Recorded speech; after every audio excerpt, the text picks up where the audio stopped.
I said, wait a minute. Is everybody alright? How can everybody be alright?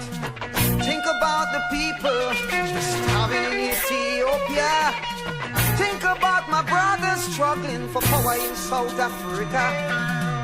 The wicked oppressor keep on trying to keep them under.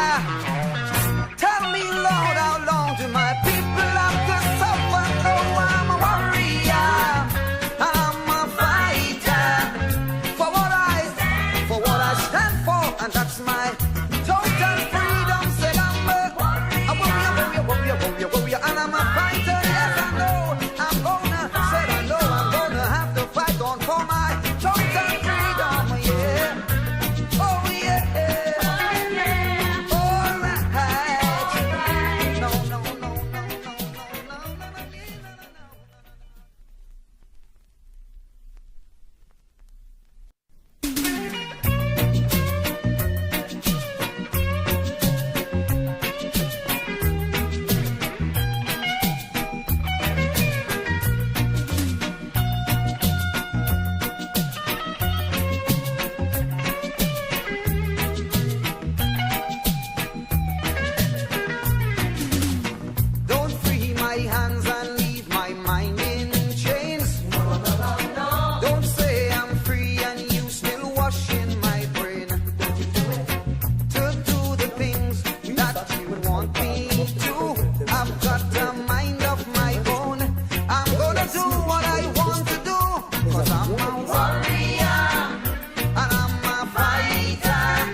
a minute. Is everybody alright? How can everybody be alright? Think about the people starving in Ethiopia. Think about my brothers struggling for power in South Africa. The wicked oppressor keep on trying to keep them under. Tell me, Lord, how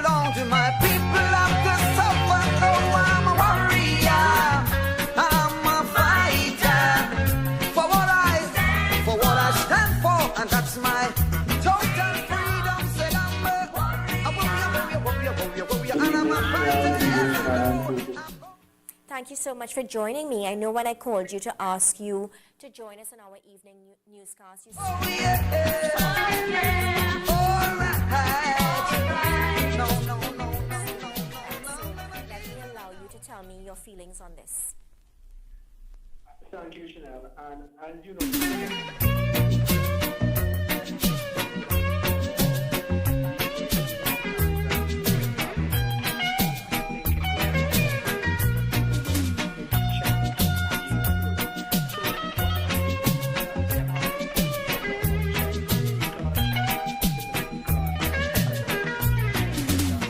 Don't free my hands Now, and leave my mind in chains.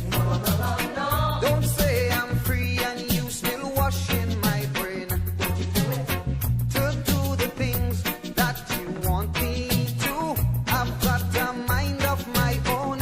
I'm gonna do what I want to do, 'cause I'm a warrior and I'm a fighter for what I stand for, and that's my total freedom. Said I'm a warrior and I'm a fighter, and I'm gonna fight on for my total freedom. Oh yeah, alright. I song you like it. Would you come and sing along? Yeah. Oh yeah, alright. No.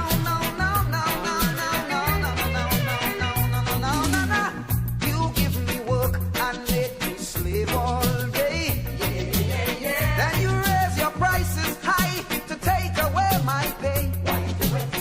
My eyes are open and yet you think I can't see all the wrong things you have done and are still doing to me. Makes me a warrior and I'm a fighter.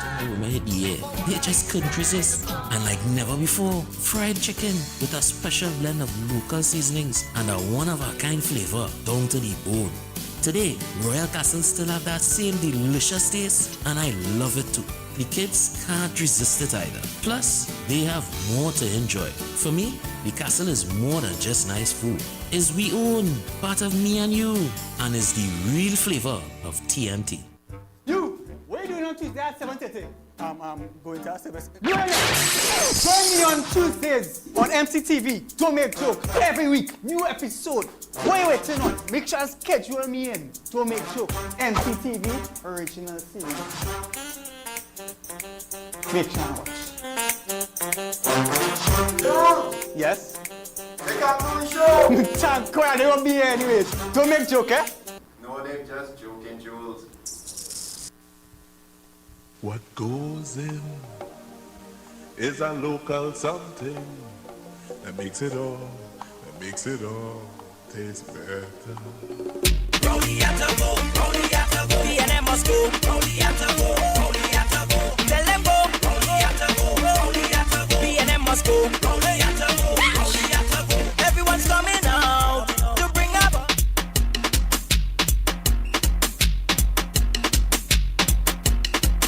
Rowdy at the go, B&M must go, Rowdy at the go, tell them go, Rowdy at the go, B&M must go, Rowdy at the go, everyone's coming out to bring about a change. Rowdy at the go, I see young and old, we crying out for this. Rowdy at the go, yeah. Want a government to deal policy, a government to do joke, a government to do fight freedom, a government to do good, a government with integrity. Now look how they understand.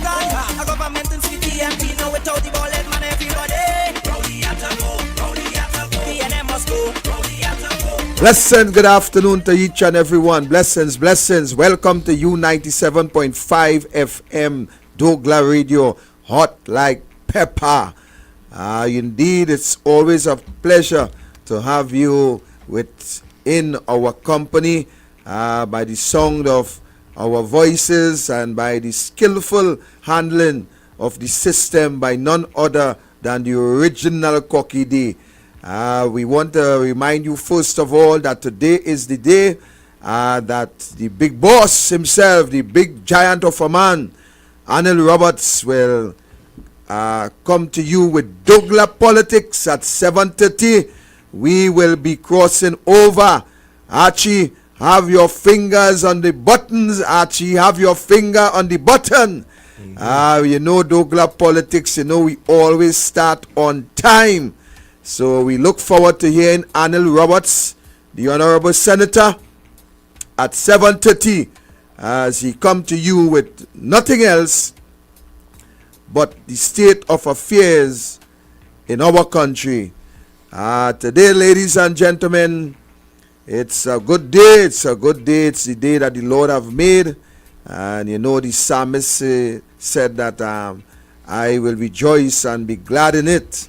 Unfortunately, there is absolutely nothing to be glad about with the state of affairs in this country and the policies of Keith Christopher Rowley. There is absolutely nothing to rejoice about. You know, Archie, last night, Corky, last night when we left here, and we were on our way down south, after taking my brother, none other than Jeffrey, into San Fernando to get a transport to head to Point 14. On our way down, we decided to pass down the creek, and there it was, just moments in front of us. There was a serious head-on collision where persons were seriously injured, and I just thought that we should start here today. You know, while some on social media, Corky was saying that we are looking for fame. It's so sad that the Balize Jews have clouded their judgment, so they cannot see more than what they think. And you know, as the word said, how a man thinketh, so is he. So while they believe that we were looking for fame with the assistance that we have rendered to those who were in dire need, we were simply highlighting the fact, Corky, and the state of the health sector in our country. Corky, we assisted those persons to get out of the vehicle, and I want to shout out big time a champion of a man by the name of Mr. Otis. Yeah, that's it.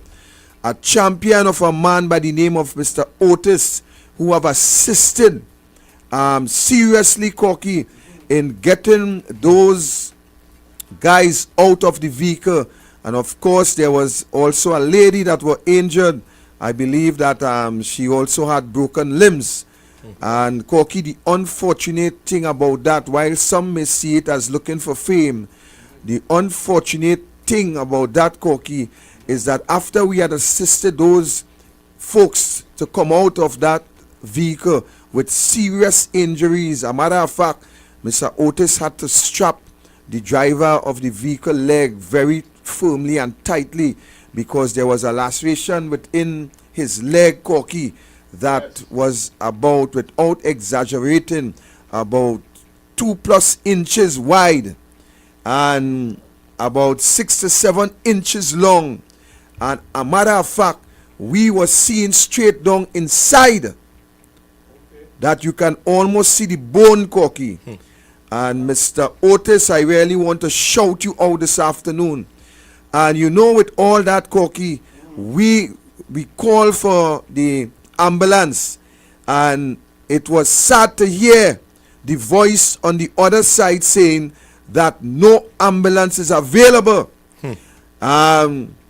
We waited there for approximately close to about 20-25 minutes, and then with discussions with Mr. Otis, I decided that I will make my vehicle available to take these folks to the hospital, because we have seen on one side there was serious swelling coming out. Apparently that the guy also suffered some sort of fractured ribs. Today I received a call from a family member who were very, very much appreciated of what we did, and also said to us that the driver remained in serious critical condition at this point in time as a result of serious injury to his lungs and kidneys and ribs and so on.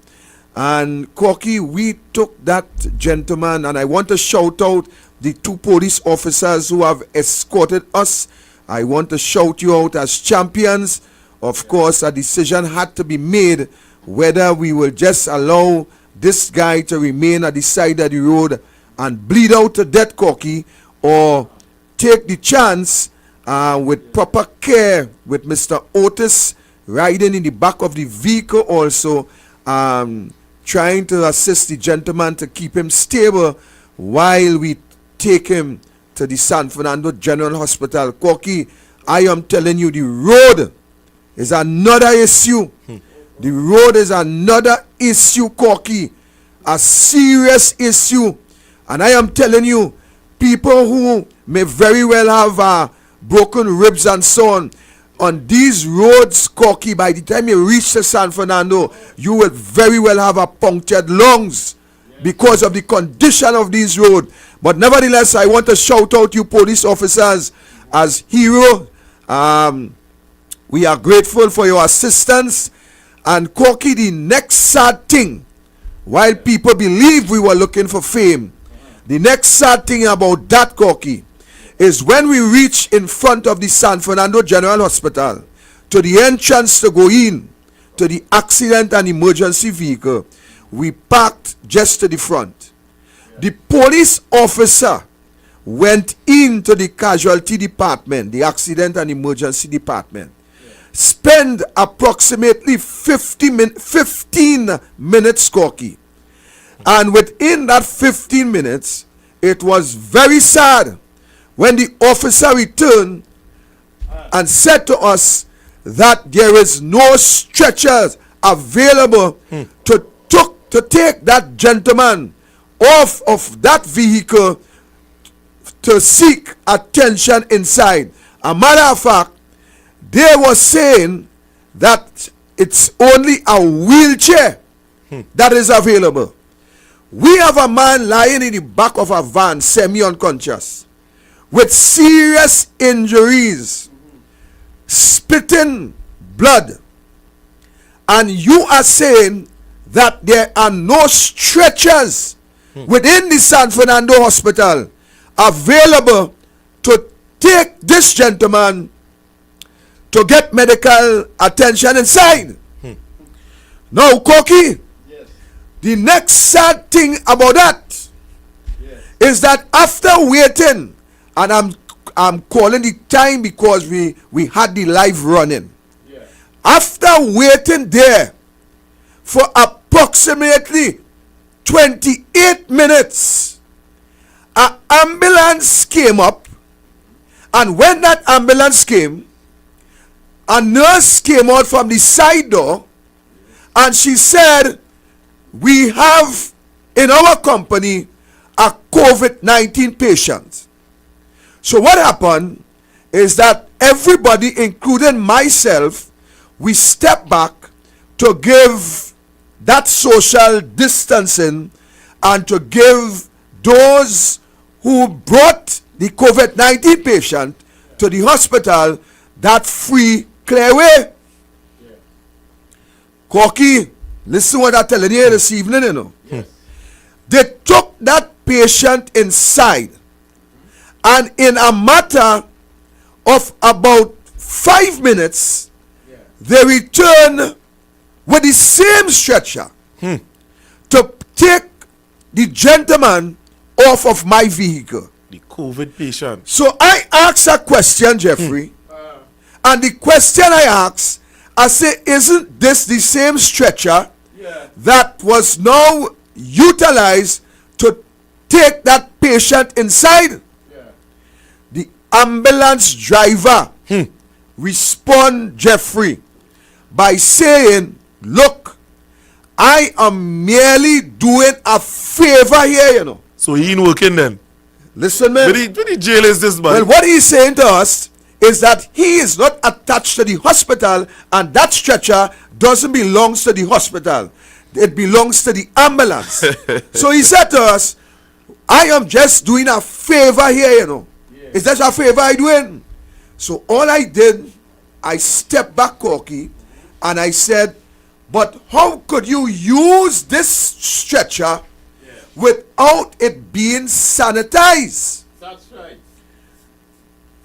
A lady who stand up in the back of us, Corky, from the time we reach, we use it already.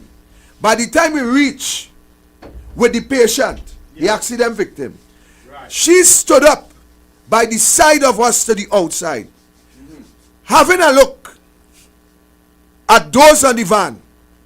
And she said to us, no, we sanitized that already and we changed the paper on it. Listen what I'm telling you, you know. This lady standing with us. She outside. Outside with us by the time my van pack up. How she see inside it? That is my question, brother. That is my question.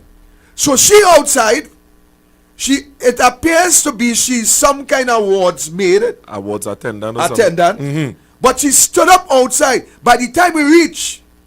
And from that time, when the COVID patient came and went inside, she still remained outside with us.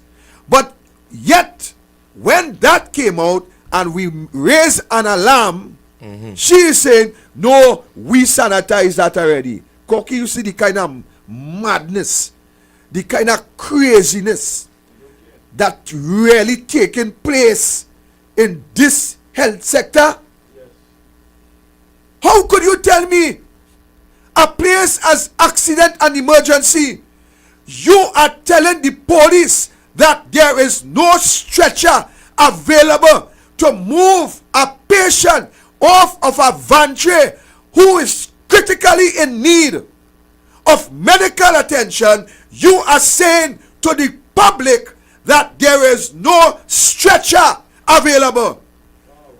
Corky, I am saying that D.L. Singh, the Minister of Health, not only needs to go, but I'm also saying that we need a forensic investigation into the conduct and the affairs of why we are having so many deaths in our country.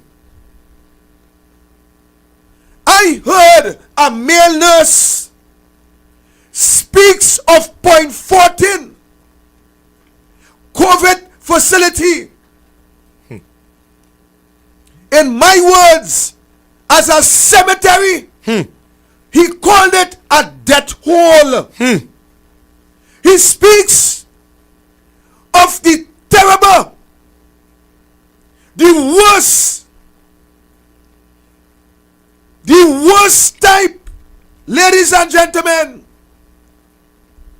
of care he have ever experienced in his life. Yet he is a nurse that operates under our healthcare system, a registered nurse.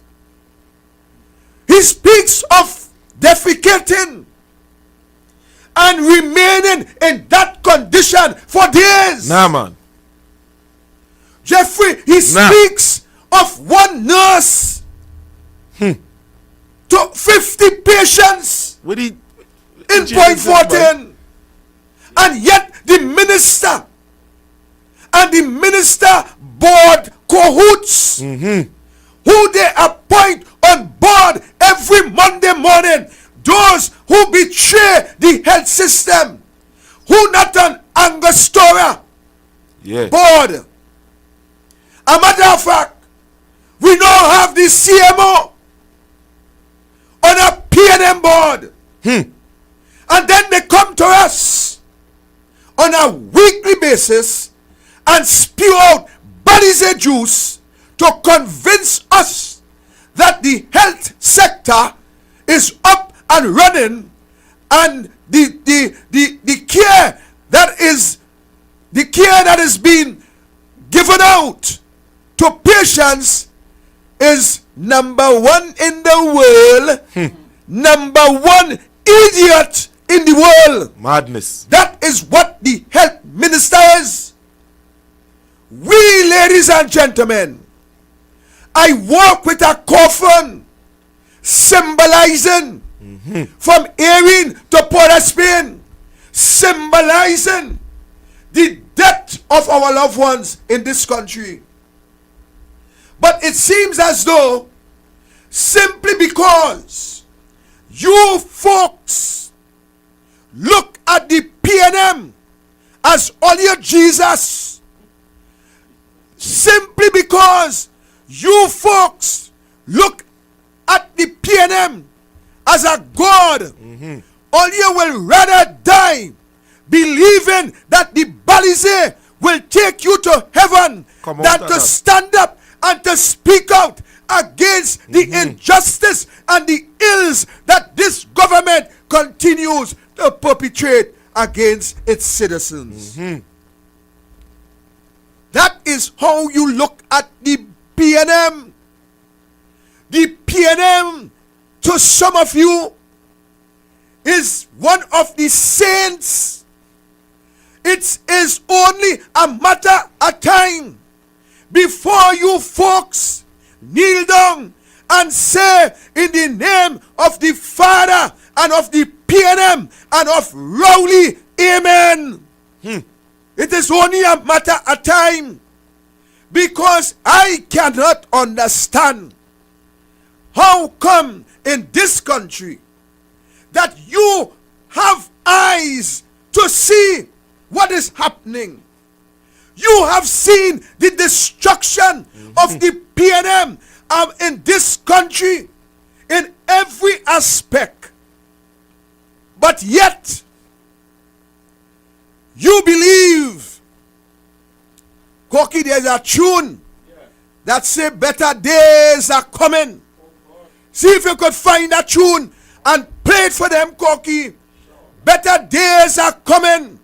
But I want to say to all you tonight that there is no better days under Keith Christopher Rowley and this wicked, deceitful, thieving, lying, conniving government that now rule the land. Goki, hit me that tune. And we will bring in Jeffrey. Let Jeffrey tell us. Let him tell us how he is dissatisfied with what is happening in this health sector. Bring it, Koki, if you have it.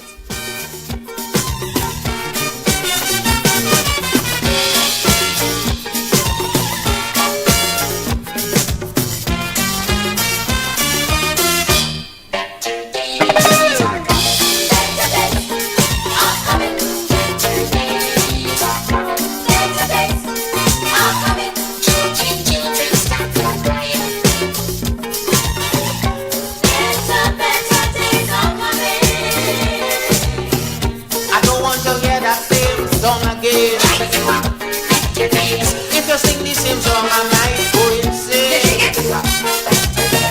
Because it's just all the same thing I hear it. Like how it have a better day coming. But anyhow that I look around, I see the whole world heading for destruction. People committing crimes and what they escape. They're doing all that for the children's sake. The lion and the lion and the lion and the lion. Because the lion and the lion and the Stalin! Stalin! I want you to tell me if it's a vision you had when you sing this song. Because this song could only fit in the laps of the PNM under Keith Rowley is lie and more lie and best lie and bad lie and lie we get in from this government. I'm saying that enough is enough, Koki. Bring it down. So your children can get bus to go to school. The electric people cannot agree. So no like for your child to cram for GC. big man can't sit down like man and try to resolve a situation. The power hungry look they carrying on and using the little children as born. Welcome, caller inside. Yeah, this is 90 Cent. This is Diesel. Play this song. Ask Corky. I requesting this song from you tonight. You is my partner. Why, Diesel? Let me hear your request. Right. The request is Good Citizen by Sparrow, the mighty Sparrow. Play that song and I want... Sparrow, Corky, you know it? Good Citizen by Mighty Sparrow. You hearing me? Right. Yeah. And I want you to listen to that song. Right, Don't brother. cut that song short. Forget it. Listen to that song. All right, brother. I'll be coming at you. Jeffrey, tell me if you're satisfied with what's going on in the healthcare system. I can't satisfy with that because at the end of the day, I had to visit that healthcare system. My family had to visit that healthcare system. My friends had to visit that healthcare system. I could never be pleased with something like that. That is when the morning, Christmas morning, you call me. You say, boy, yeah, what's going on? Let me go up by Terrence Dialsing house. You realize, when they tell me that, I didn't even say, let me think about it. Yes, sir. I said, Victor, let me go. Let me go. Yeah. Because somebody had to take blame for what is taking place here. Yes, sir. Yes, sir. And Terrence Dialsing is the health minister. So how Donna Cox, when we carry the coffin there, Donna Cox could jump to the rescue. Why is that? Yeah. So Donna Cox, what are you telling me here now in the public forum that you comfortable with the citizens of Trinidad and Tobago dying underneath this failed system? Come on now, man, Donna. Come on. What Terrence Dialsing is doing, it is wrong. Yeah. And you say thing, this man, boy, he shouldn't get no trial, boy. This man should go directly to jail. Straight to jail. You understand? And the citizens and the families that suffer in that healthcare system is enough evidence to put this man behind bars without even saying trial. It's wrong. It's wrong. Huh. Yes, man. Pull it. Tell them go. B&M must go. Everyone's coming out to bring about a change. I see young and old, we crying out for this. Yeah, want a government to deal policy, a government to... Jeffrey, I want to ask you something, brother. Do you honestly believe that the people in this country will stand up and rise up against this wickedness? Or is some spell on these people that they will dead in the sins? What you believe? I honestly believe that it have fighters outside it. I believe, let me break down this country. They say out of 100 fighters, 10 of them shouldn't be there. 80 is just target practice. Targets. There are 9 warriors and there's only 1 fighter. So between me and you, we need one. You see that 1 in every 100? That is what we need to stand up. That one that will bring the battle home. Let me take this one. Welcome, caller. Good evening, Victor! Good evening, Renaissance. Good evening, Corky. Yes, short and sweet. Good day. Yeah, this is El Socorro, man. First of all, Victor, and you and your team, and Renaissance, thanks so much for the hard work. God bless you for the little work you did with the carrying the accident victims to the hospital. Yes, God bless you. Hope they get well to the families as well. You know, in God's hands now. I hope everything's okay. I just wanted to say regarding what you was now talking about it with the PNM boy. So it have people like PNM supporters or citizens of Trinidad and Tobago, I should say, that will say open quotation marks. I rather suffer under Rowley than prosper under Kamlan. Yeah. No, that had to be a spell. That had to be a kind of Lekoto Jumbi spell to poison the minds of these PNM supporters. But I don't know what will break them out of that spell. Yeah, well, I have a spell to break out that. Try a coffin, balize juice, corny goat weed, and some biscuits. Thank you. Good night. Yeah, good night. Well, Rowley, Keith Rowley, some people believe it's a spell.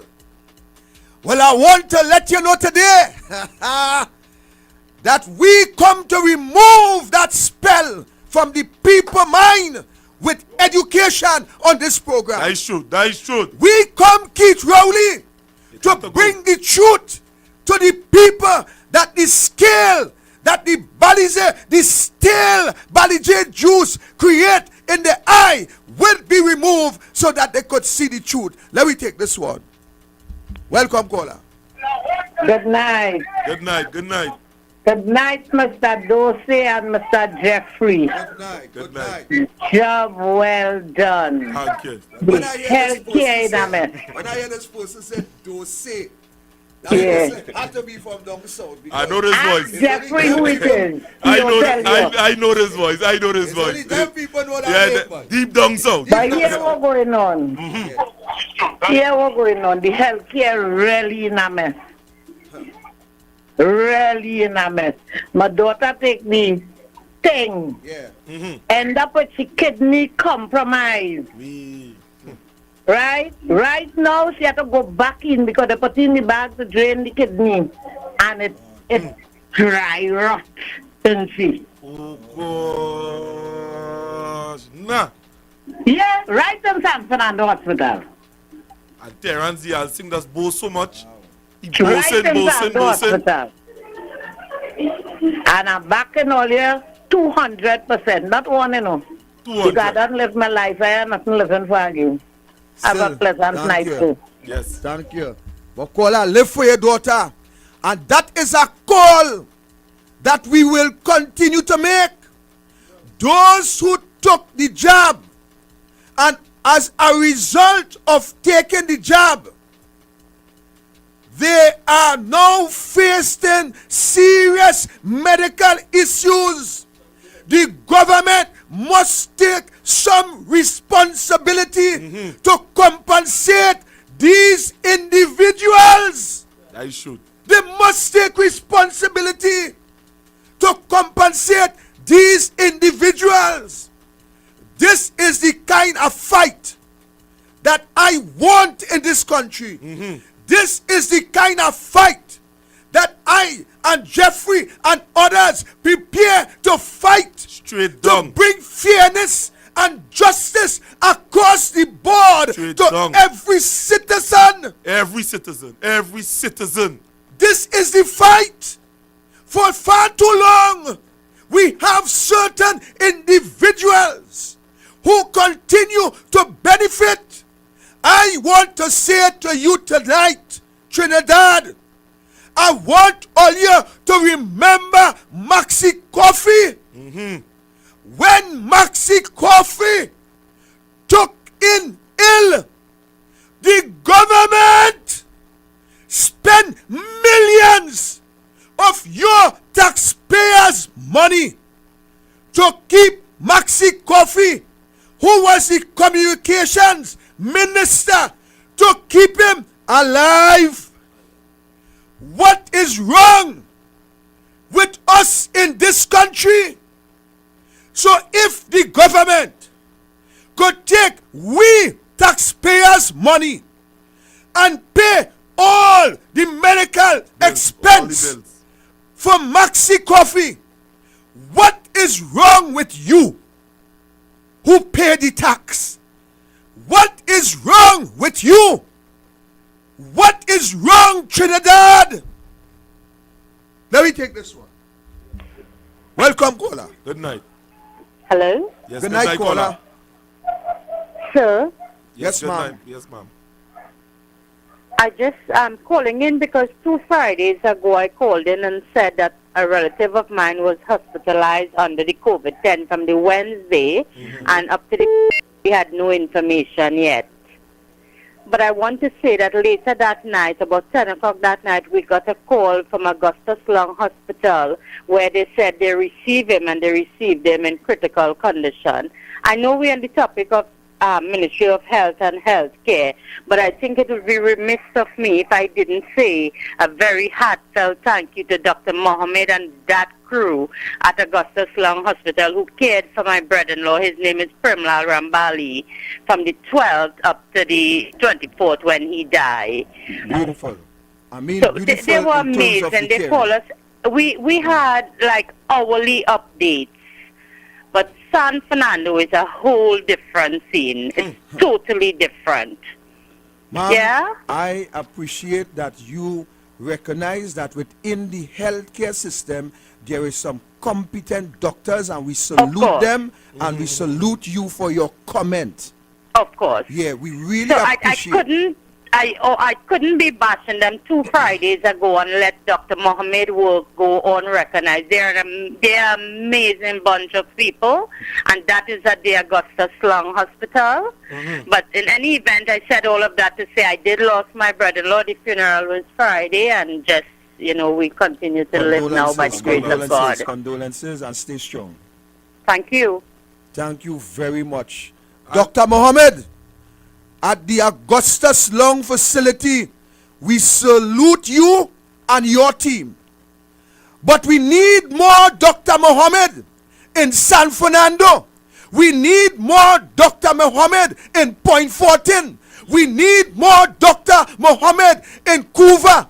We need more Dr. Mohammed in Arima. We need more Dr. Mohammed in Digo Martin. We need more like Dr. Mohammed. Somebody help us. We cannot continue like this, Trinidad. Take this one. Good evening, caller. Welcome, caller. A blessed night to Mr. Jeffrey, to Mr. Victor Roberts, yes, sir, and Koki. You see, when you're a revolutionist for truth and not for greed, yeah, we will have a better world. But you see, we, the ground and the grassroots people, has encouraged all evil upon ourselves. You see, when we ask, you see the biblical books and them. You see, when I say something, as a revolutionist for truth, it is the biggest idol that every single person has to stand up and worship. You see, when your flag going up, that the Union Jack going up, every single citizen has to stand up and salute it. Because we all have to give respect, not to the flag, but the flag represents the Queen. And you see, when we use the colonial system, it is not changing. And you see, Mr. Victor, yes, sir, the young people today, they are machine-minded people. And this curse, we bring it upon ourselves. And if it has 7 billion people, 3.5 have to die. Because it is a curse. Because we are the very flesh of God.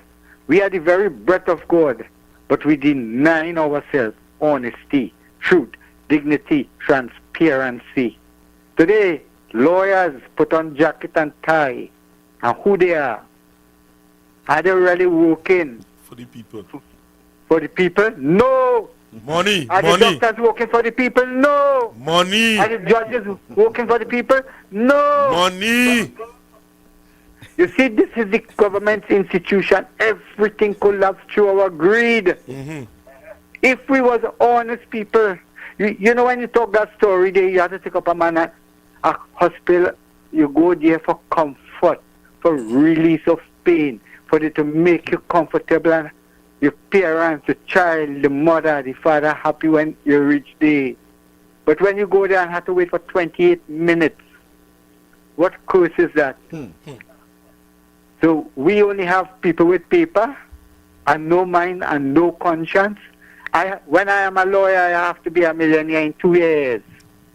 That's what they put in front of them, not to see people happy. All right, caller. Okay, Mr. Victor. Have a Thank you blessed very wonderful much, night to you, caller. crew. Thank you for your contribution. And And watch out, what the previous caller say, this one doctor out of, let me say 100. That is the exception that proven the rule. You telling me out of 10 doctors, we could only say 1 or 2 do the correct thing? And what the caller that now when they say, when you have a job to do, it's not always about the money, you know. It's the changes that you could bring about in the position that you're in. It's not always about the money, it's about the changes. So these ministry that kind of intermingling with social service is a very important ministry. You can't go there alone just the money. You can't be a doctor and just study money. You can't be a lawyer and just study money. You can't be the Prime Minister of Trinidad and Tobago and study money alone. That's madness. Where the people is concerned, you're supposed to be defending the rights of the people. Yes. You can't go there and say, boy, I doing what I want. What going on with the people? What going on with us? And here what I telling you here tonight. We have to stand up. Yeah. We need to stand up and stop playing the fool with ourselves. What is going on now? And now, just now they are here talk some Mr. Victor about Maxi Coffee. The PNM does lie. I telling you here that. They does lie real bad. When they say, my uncle did get sick, when they say they help this man, I could tell you here today on national radio station, they lie. Tell them who was your uncle. Tell them who was Fitzgerald Jeffrey. The former member of parliament, he was the High Council, the High Commissioner of England. And not England, Jamaica, between Jamaica and Trinidad. The lie. If you could go and watch the Facebook post where his daughter, which is my first cousin, would have posted out. The lie. So the helping who they want. And the denying who they want. The playing God on the humanity, on the population of Trinidad and Tobago. And that is wrong. Who is them to say who should die and who should live? Yeah. Who is them? Who is Rowley to say that? Who is them? The lock of a woman food card yesterday, just so. And you know this woman suffering. And it's more than one. The lady called me today. It's more than one? She called me today. Boy. It's a number of and you were saying, why we voting for a government and standing up and taking this? It is wrong. We have to come together as a people and shut down the place. Yes, sir. Nothing mustn't move. And we must make a statement once and for all. It's about time the government realize that the people of Trinidad and Tobago is not for you to turn your back on. Correct. And if we continue so, we ain't gonna go nowhere. And we studying this, we studying a piece of land, and who get this? Boy, we should come out of that. That is something we should come out of. Unity is strength. So on that note, we will take the break and we will be right back to take your calls. Everyone's coming out to bring about a change. Buying scrap iron, old battery buying. Buying scrap iron, old battery buying. PNM selling out this country. Energy sector in collapse. Even scrap iron dealers cannot tender for buying scrap iron, old battery buying. PNM suffering everyone except for the richest of the rich, except for the recusal twins and the cabinet businessmen. Douglar Politics, 7:30 p.m. Douglar Politics, 7:30 p.m. tonight. Buying scrap iron, old battery buying. That is the mantra of the PNM to our beloved country.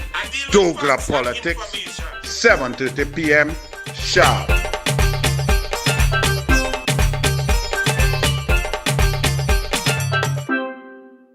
9:30 p.m. Sundays 8 a.m. to 6:30 p.m. When you think about fresh produce and good quality food, come to Fresh Street Market, your neighborhood supermarket. Number 3 Andrew Lane, corner Churchill Roosevelt Highway and Andrew Lane, Derby, Mausica.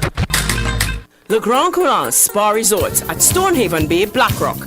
Bed and breakfast rates available. To book, call 283-2597 or 463-2946. Le Grand Coulon Spa Resort at Stonehaven Bay, Blackrock.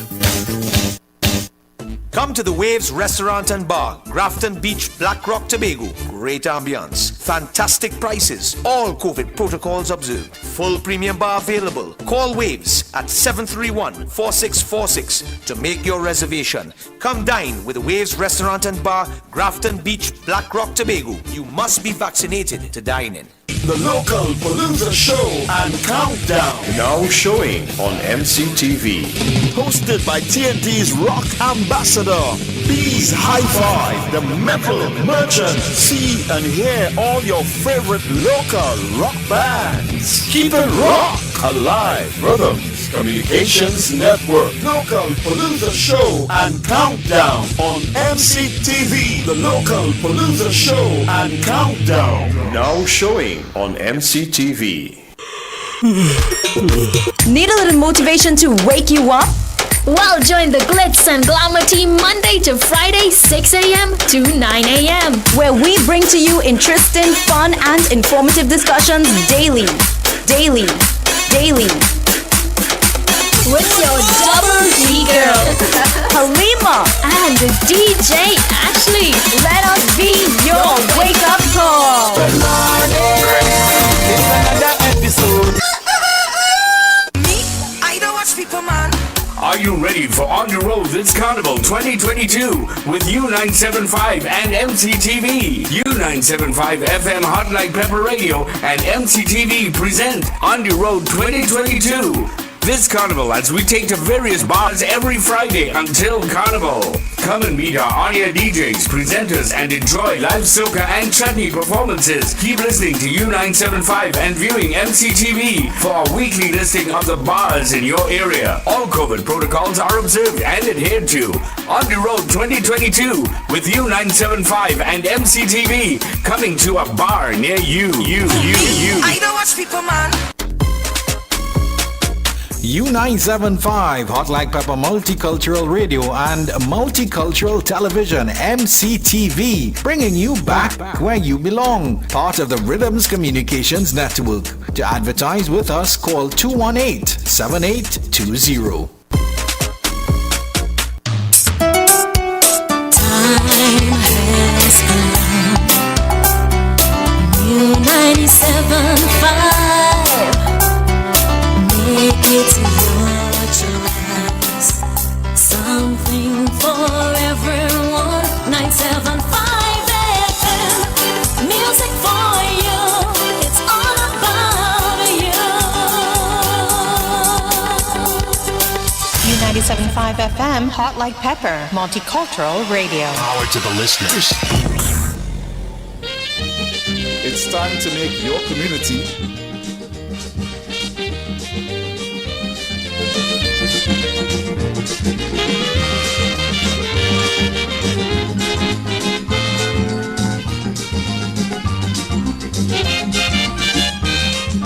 when does someone really become a good citizen?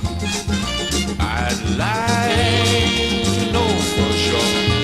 Well, when the ordinary man disagrees with the establishment, they call it treason. Why should they persecute a brother for seeking black power? Don't they know a blind man could see that this is blatant hypocrisy? The real traitors and them are all high in society. Yet the government protecting all of them and penalizing you and me. And in a million different ways they violate the law. It's the same good no good bastards who oppress the poor. They sell in black market making excess profit, paying a starvation salary. These good citizens are the architects of economic slavery.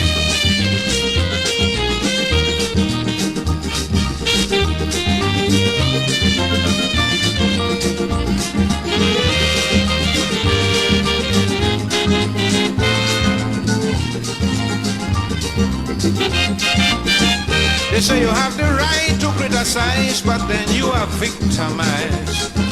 And without any reason, many a time you find yourself politically paralyzed by that same good city. Yet these fakes and phonies enjoy a long life of luxury while they spread corruption throughout the country. When they should be arrested, they're protected and respected in the society, and in a million different ways they violate. Come caller inside.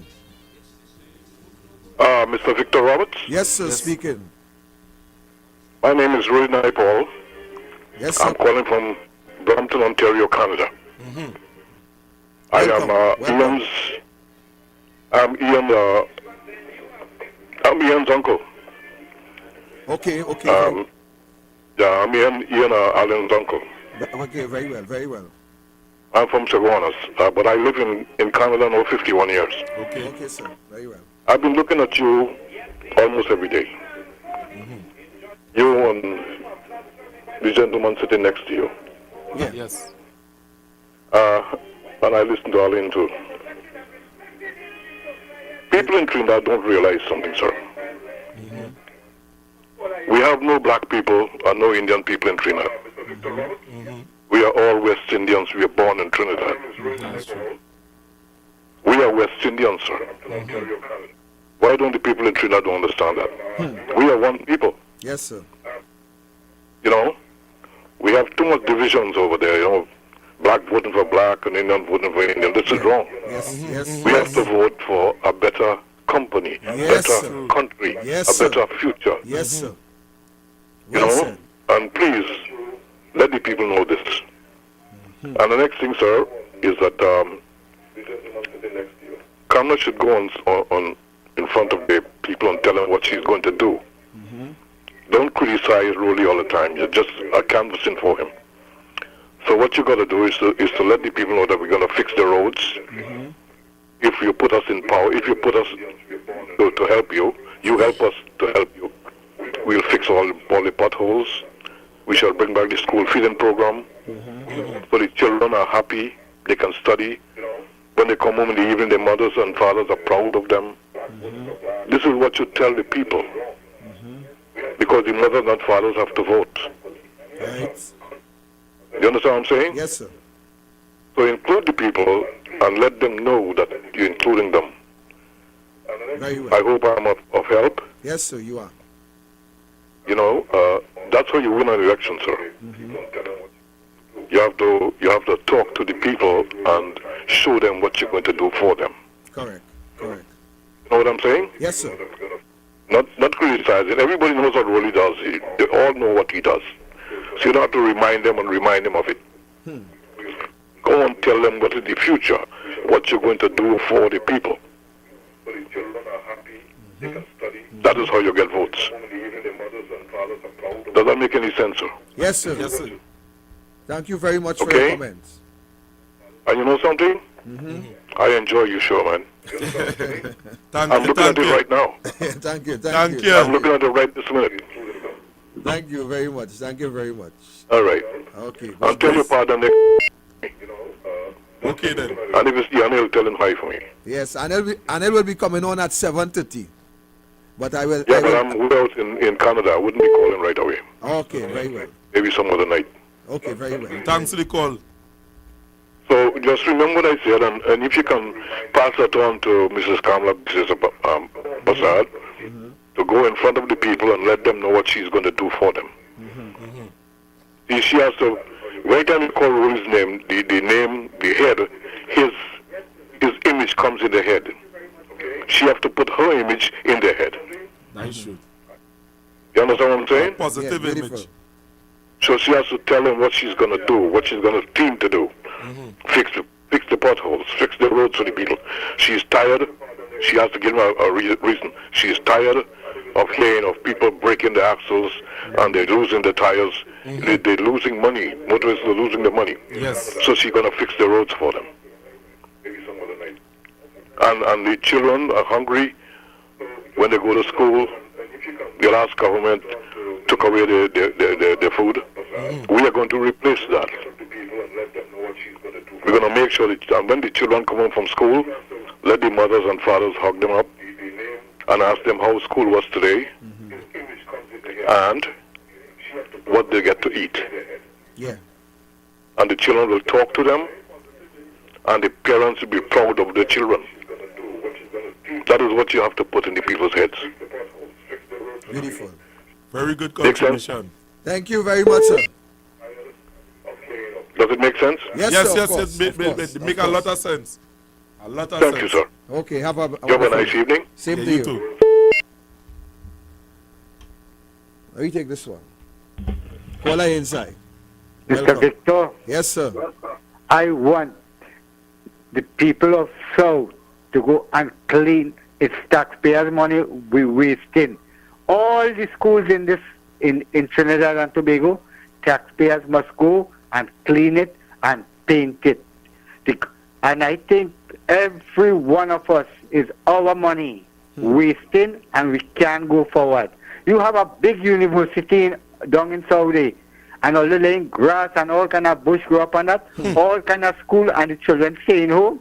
And is a Duncy society we making out, and a robot going to take over this world and be better than us? We, the people, have to come together. As Jeffrey said, our house it could never stand. We all have to respect one another. Forget, we must make a team, UNC team, PNM team. We all are one. And when we could stand up and see wrong and stand up for it, is we paying the government, you know, not the government paying us, you know. And if you put somebody as a manager, Mr. Victor, and they can't run your business, you keep them You have to there get rid to of them. You have to get rid of them. Go from there. You have to. And if you bring on next one and doing the same nonsense, say, boy, you are no different. Go your way too. People have to understand every child on the face of this earth is our brothers, our sisters. We have to make a nation. It's the small man who went and dipped the finger in Reading to put them there, you know. So we are the power to put them, have the power to take them up. You all have blessed and wonderful night. Thank you, caller. Thank you. Thanks for your contribution. Let's take our next one. Welcome, caller inside. Yes, the Silver Fox here. Well, Silver Fox, you go live long. Jeffrey telling me on the break just now. I listening everybody. I sit down and I staying quiet and I listen everybody comment. Right? And the problem in this country here today is Keith Christopher Rowley and the PNM. That is true. That is the true. problem in this country today is Keith Rowley and the PNM. It don't have no other way than to get them out of office. Oh. Yes. We need election now to get them out. Yes, Fox. Camilla cannot do nothing unless Rowley is out. Correct. She only could do when she take over. Correct. You could rub on my children's belly and tell them you love them. Rowley's still in power. We have to get this man out. He's a Tobagonian like myself. And don't care that you think you can't push him out with a pushback. You could go to what savannah you want. He don't tell you he don't care. All Rowley want to do is play golf. Rowley golf is more important than us. Rowley had a peacock dead in Tobago, get knocked down. Rowley flew up to Tobago to find who knocked down the peacock. You want to tell me that is a prime minister? Rowley, the Tobagonian to Tobagonian to Tobagonian. Get out of there. Yep. Yeah, but Silver Fox. Rowley, we don't afraid you in Tobago. We run you from Tobago. The Fox don't want you here, and you'll never come back here. But Fox, tell me something now. How come all the rest of Tobagonians are all that kind of love? Where this man grew up in Tobago? How this man is a hater so? How Rowley's a hater so? Rowley was a wicked man from since school days. Rowley went Bishop High School with my aunt. And Rowley never used to be talking to black people. He talking to the whites in Bishop High School. He's a black skin blue-eyed boy. Rowley is a black skin blue-eyed boy. Rowley, this is one to be going and don't afraid your boy. You have to pass you a lot of people to get to me. We don't want you. We don't like you. You're a wicked fella. You go Africa and they spin you. They do that to ill-treat people. And the people at Trinidad, you hit them on one cheek, hit them on the next cheek, and they still stand up until you hit them somewhere else. Yeah. Oh, look, get up. Trinidadians, all you get up, all you ask Tobago to get him out. We now asking all you to get him out of the hem. Get Rowley out. All you only sit down there, all the people just dying out day by day. Rowley had to go. It's the first set of people I see family dying and nobody doing nothing. Like, all you like what you doing? Or you like what Tobagonian doing, that bald-head man? You will never give power again to a bald-head man. Let's see how Fox said, just get me frightened. Right now you have Anil and all frightened. Hey Fox, right now you have me frightened and Anil just get frightened when we talk about bald-head people because you see what happened with we head. well, I mean, you didn't really take it up because you lost your hair. You just jump out. Hey Fox, have a good night, boy. Have a good night. I want to hear Rowley had to go. Give it, Fox. Rowley had to go. Yes, man. Yes. Rowley had to go from Trinidad and Tobago. Thank you. Thank you, Fox. Thank you, Fox. Oh Lord, Fox in my hair drop out just so. Bring it. Welcome, caller, inside. Good night. After this is the lion. Yes, sir. Yes, sir. He have to go. Have to go. He has to go. Yeah. The president have to go. Step out of the damn president house. Correct.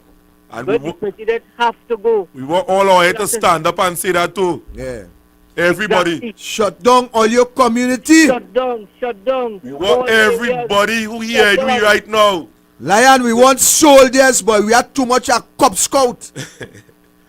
Exactly. And we don't want him in Trinidad neither, so he better find some way to go. You see that man, that Venezuelan, that Cuban who grew up in Venezuela and went down New Zealand, that day when he and Stuart Young went to meet the man who they were supposed to get petrochin to, is a slim, tall, fair guy, good-looking man. I forget his name, and he down in New Zealand. That's why he and Stuart Young went down in New Zealand. And we need to know certain things in this country. What is the situation with Alvaro Children with the guns? Right? What is the investigation? Lion, right? Let me tell you how you will know that, Lion. You could only know all what you want to know when we have fresh elections and this government out of office. Because once they're in office, we have absolutely nothing to know. Well, let me say when they're out of office. Well, Lion, I and you and Jeffrey and Corky and my daughter and everybody we had to make it happen. Exactly. And we have to come out, and we might have to come out in all the areas.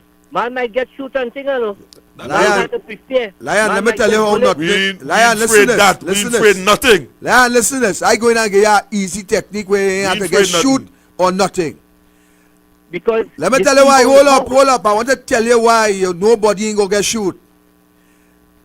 The scripture tell you about a thief in the night, right? And when we look at that, we know we're talking about the devil.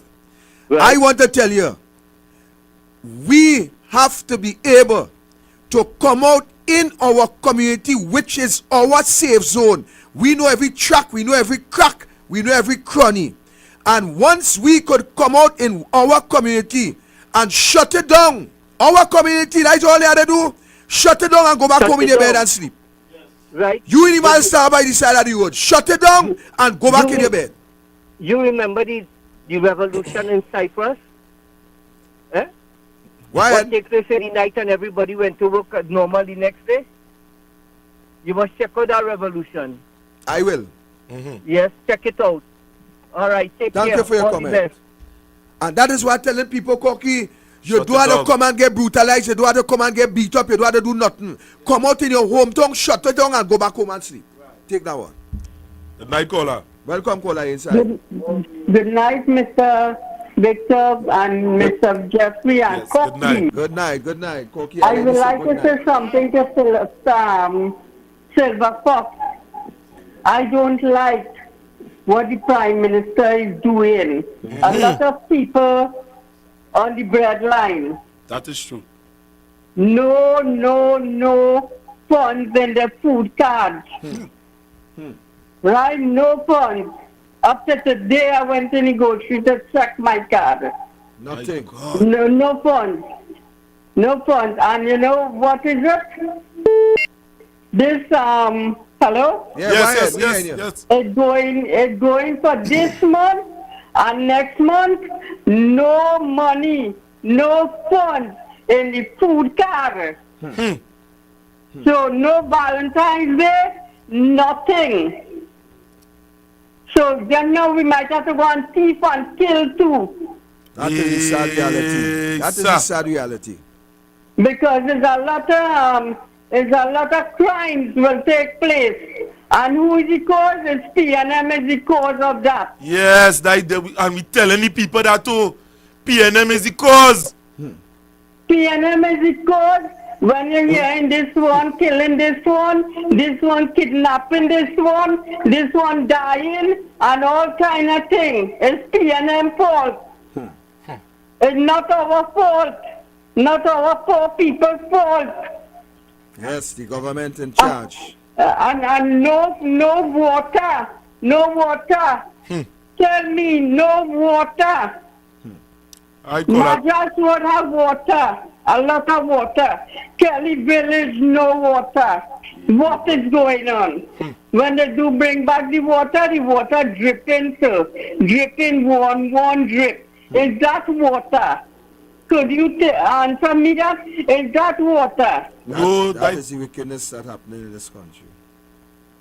A lot of things, I'm very upset. I'm sorry. But I'm very upset. Not with you all. Yeah. We understand. The government are upset with. And people blinded to that.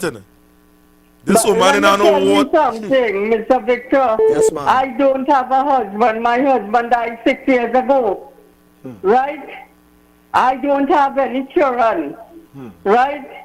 I had a surgery, a major surgery last year in September. Right? I cannot go and do any work because of the surgery. A lot of things happened to me. Right? And I never give up on the Lord. So, ma'am, I am giving you a commitment tonight that by now and the end of the week, I will try to have some ghost trees coming at your doorstep. I am giving you that commitment. I'd like to say thank you very much, Mr. Victor. Yes, I will. I do appreciate it. I do appreciate your help a lot. Yeah, a lot. And a lot of people don't have the funds in their card, not me alone. Yeah. There's a lot of them. A lot of them I know. I'm so sorry that I don't play lotto and I don't play playway and all that because I really try to. Don't worry yourself, Mr. Victor. God is good too. Yeah. The Lord is.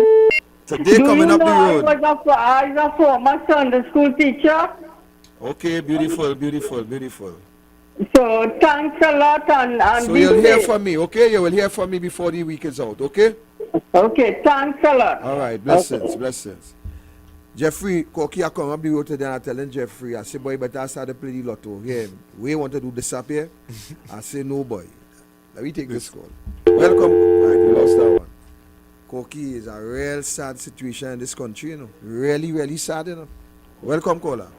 All right, we lost that one again.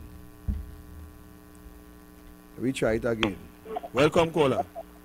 Good night, to the panel there, yes, Mr. Robertson and Jeffrey. Good night, sir.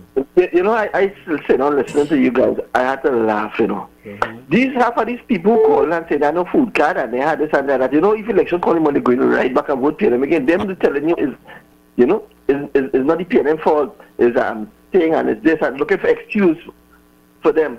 You understand?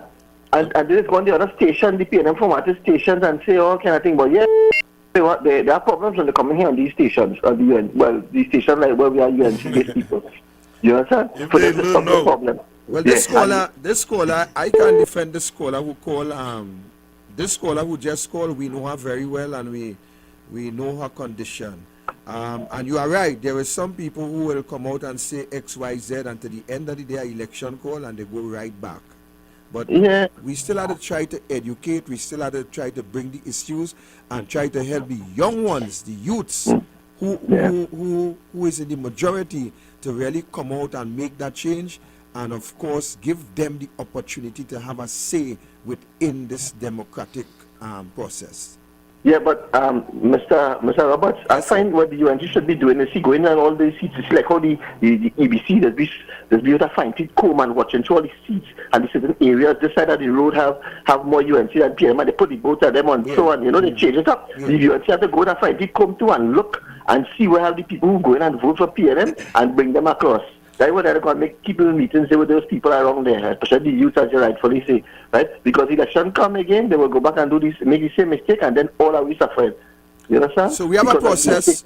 We have a process that the party is putting in place to deal with exactly as you say it, and I know that process will start to work very soon. A matter of fact, it may very well start to work sooner than I expect.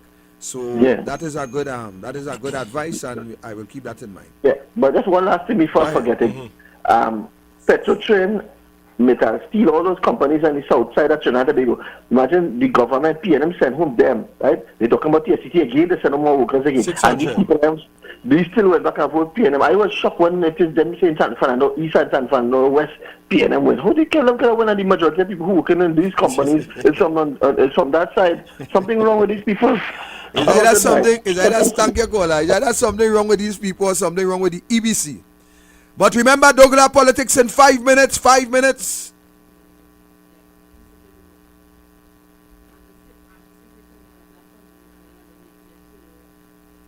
All right. Okay. Good. All right. So I'm now being informed that Douglar Politics may very well be a little late today, so we will run until such time, and we will cross over when that time reaches. Take this call. Take it. Welcome, caller. Hello, Mr. Roberts. Yes, sir. Good night. Good night, sir. Good night to Corky and Jeffrey. the next guest there. Yes. I find this $30 million is spending for carnival. They can get it on the laptop, they give people the food card, and the food program should go on. Yeah. But this thinking government, right? They decide to thief. That carnival money is going to who? Who going to get that money? Who profiting from that? Well, I try. You hear some big man getting that money. And now they have Mr. This man, Bermuda is in charge of NIS. How that could be? He's that's against the law. So the leader working on that, and we will see how that works out. I thank you, caller. Thanks for your contribution. Well, ladies and gentlemen. We lost that one. It looked like the phone lines hot right now. Caller, try again. We lost it. More than lighten up there, man. Welcome, caller. Good night, caller. Good night. Good night, sir. Mr. Roberts, yes, Freeport sir. calling you, boy. I just want to talk to you around lunchtime today. Right, Freeport, yeah. Yeah. I don't like to hear a voice on the radio. You know what I'm talking about. Yeah. Try and see what you could do for me. All right, I will put that in place for you soon. All right? So, I could try and see what I could do. Yeah. I will have that organized for you by tomorrow, please God, so you could do what you had to do for me. All right, Thanks, because... All right, we lost him there. Next call. Welcome, caller. Good night, Comrade Robert. Yes, sir. How are you? Jeffrey, yes, good night. Good and night. Trinidad and Tobago. Come, you know, what the opposition leader did for we? What is one did for we? What I want did for we? But you know, the people say, what we will stand up, all the time the action on this program and them, we want somebody, what we do, we want a leader. Now we get a leader in Mr. Roberts, Mr. Anil Roberts, and the opposition leader, the honorable leader. But you know, they're hiding and they're still talking. You know, it tells you to do this, tells you to do that, in Canada. Ask them same to the people. I'm mad today. Because in 1956, actually here in Canada, 50-something years, I mean, since 1960, he across there hiding because the PNM policy. And they run. They cannot run. The dictator closed the door for nobody to go. And they keep them right here. They close it on CPF, URP, and they pressure them. And we still have to come out and say, what the 22 ministers who elected to give goods and services, what they're doing? Because you talk about Barnaby Jones, they spend over $7 million TT to keep him alive to hold out the election, to keep in parliament. India talk about voter parties. Anybody talking about that? They talk about dissipating about the asset. And we still have to ask people to shut down. They're supposed to people supposed to stay home, take sick leave. Because you know why they can't do it? Because the 1% control the economy right now. Because the state, when they talk about, where are the economists on them? And where all the foreign exports they do, and the Syrian group of companies, and all the other biscuit companies on them. Everybody dumb. Nobody, Everybody dumb. Right, because you know why? We giving them a voice. And you know what they're doing? The backstabbing doing. Because it comes just like a trade union, given a come for negotiation. All come out like one walk on the street. I busy, my foot hot in there, my parents come, my neck hot in, my back hot in. Right? But what they get, I will get. And they're not standing up. The Eastern Corridor from Diego Martin to Toko. Look at the kind of what more program as a black prime minister. Everything is black. But what they're doing for the people, when they will get, the black people will get goods and services, when? One day they will get. Because a black majority, black everything, and I want to know who paid the rent, how much are they paid rent in NHA? Because they see what they get in, they get them a free blind, because it's thief in the treasury and there's more to that. Mr. Robert? Yes, sir. You know all about this? You see what I call us who call it? Like the next one, that's before this one here. So, we're supposed to do this, and you're supposed to do that, and more vibrant, and more this and more that. Why is this that can put on a jersey? Or why they can't put on the light over on the afraid police? They're afraid. They're thin belly people. You can get, they're seeing cost of living go up. Guyana. This man moving worse than Granger, Guyana. Ethnic cleansing, segregation, latent, and all this, still have seen it. The slave trade is the same black man.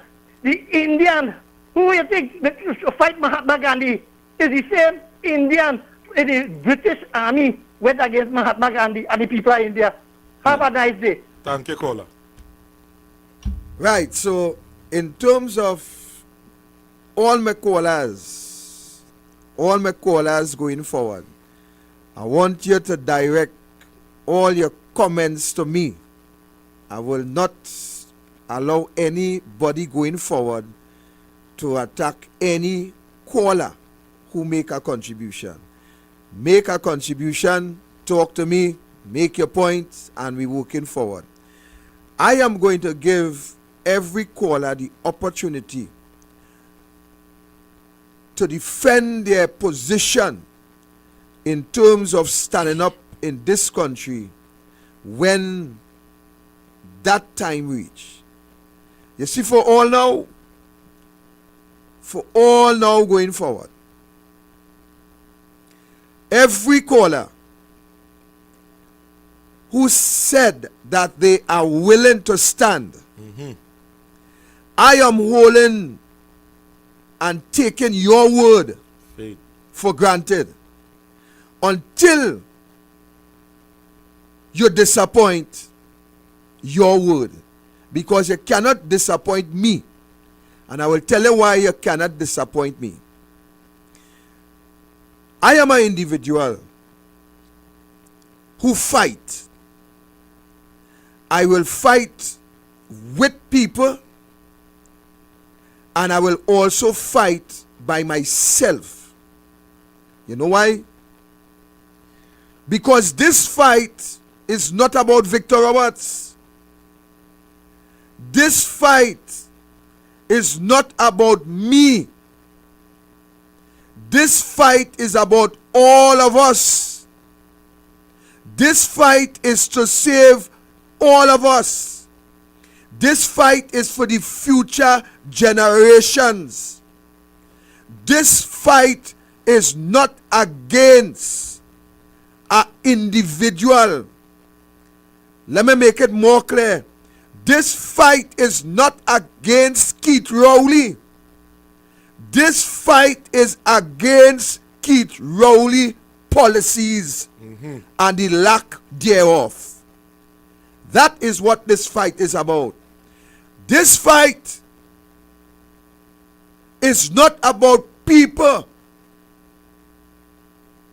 personality. This fight is about getting those who we elect to do a job that we pay for to get the job done. That is what this fight is about. And it matters not to Victor Roberts, who want to sit down by the side of the window and peep from the curtain when the battle for freedom, the battle for justice, the battle for equity, the battle for democracy taking place in this country, and you believe that you could peep from the window curtain, be careful. Be careful. You see, I want to say something else. We have to understand Trinidad and Tobago. We have to understand that we ought to be protectors of our family. I'm bringing it home first. We ought to be protectors of our family. And when a man cannot protect his family, he is worse than an infidel. He has failed manhood in this country. When a man cannot protect his family by providing the necessities of life for that family that you have brought into this world, you are a failure. We as men ought to stand in defense of our family. What does that mean? Let me break it down further. When a man allow a group of individuals who we elect and put in office to take away one of the basic defense of your family is to provide for that family. And when you have a government that breaks down every form of defense of your family and you sit idly by and do nothing about it, you are an infidel. You cannot sit down and see your family going hungry. You cannot sit down and see your wife going out and look for food while you sit and eat something that you did not provide or something that you did not contribute to. You are a infidel. I want to tell you something, man. I want to tell you something, man. I have seen men send their wife to hustle. I have seen men send their children to hustle. I have seen men saying to their wife, put on something tight. Put on something tight. And ask him for a credit. Oh, you wicked individuals. You wicked men. You have lost your sanity. I have seen men send their children to beg. What kind of man? What kind of man are you? We ought to be real men. We ought to be prepared to die That is true. To protect we family. We must be prepared to die to protect our family. And if you, as a man, cannot defend your family, then just give me a break. Ladies and gentlemen, wives, daughters, I am asking you today. I am asking you today to encourage your man and your fathers to stand up against oppression. I am asking you to let your husband know that he have a God-given responsibility to stand in defense of you. He have a responsibility to provide for you. Ladies and gentlemen, what is going on in our society? Men have lost their fortitude. Their belly no longer have fire, but is filled with water.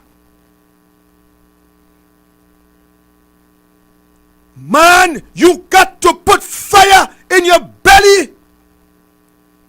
You have to put fire and stand up against all injustice in society. This is not a joke. This is the future of your generation. This is the future of the child that you brought into this world. How could you, as men, watch your children life going down the drain under a government that you put in office, and you will not stand up to remove them? You have seen a government that continue to oppress you in every form and fashion. You've seen a government that continue to spite you. They disrespect you. And you will sit and do absolutely nothing to save your generation name. You will do nothing to save the future of this country, people. I have seen women standing up and fighting back, while our men sit down as though they have on pampers. I have seen women on the front line speaking out, taking the lead to fight against this oppression, while our men, our sons, they continue to stand in the back and push our women forward. I have seen a set of young women in this country brutalized, raped, and murdered by some sick men. Some sick men. Some men who should be shot on sight. Brutalize, rape our young women.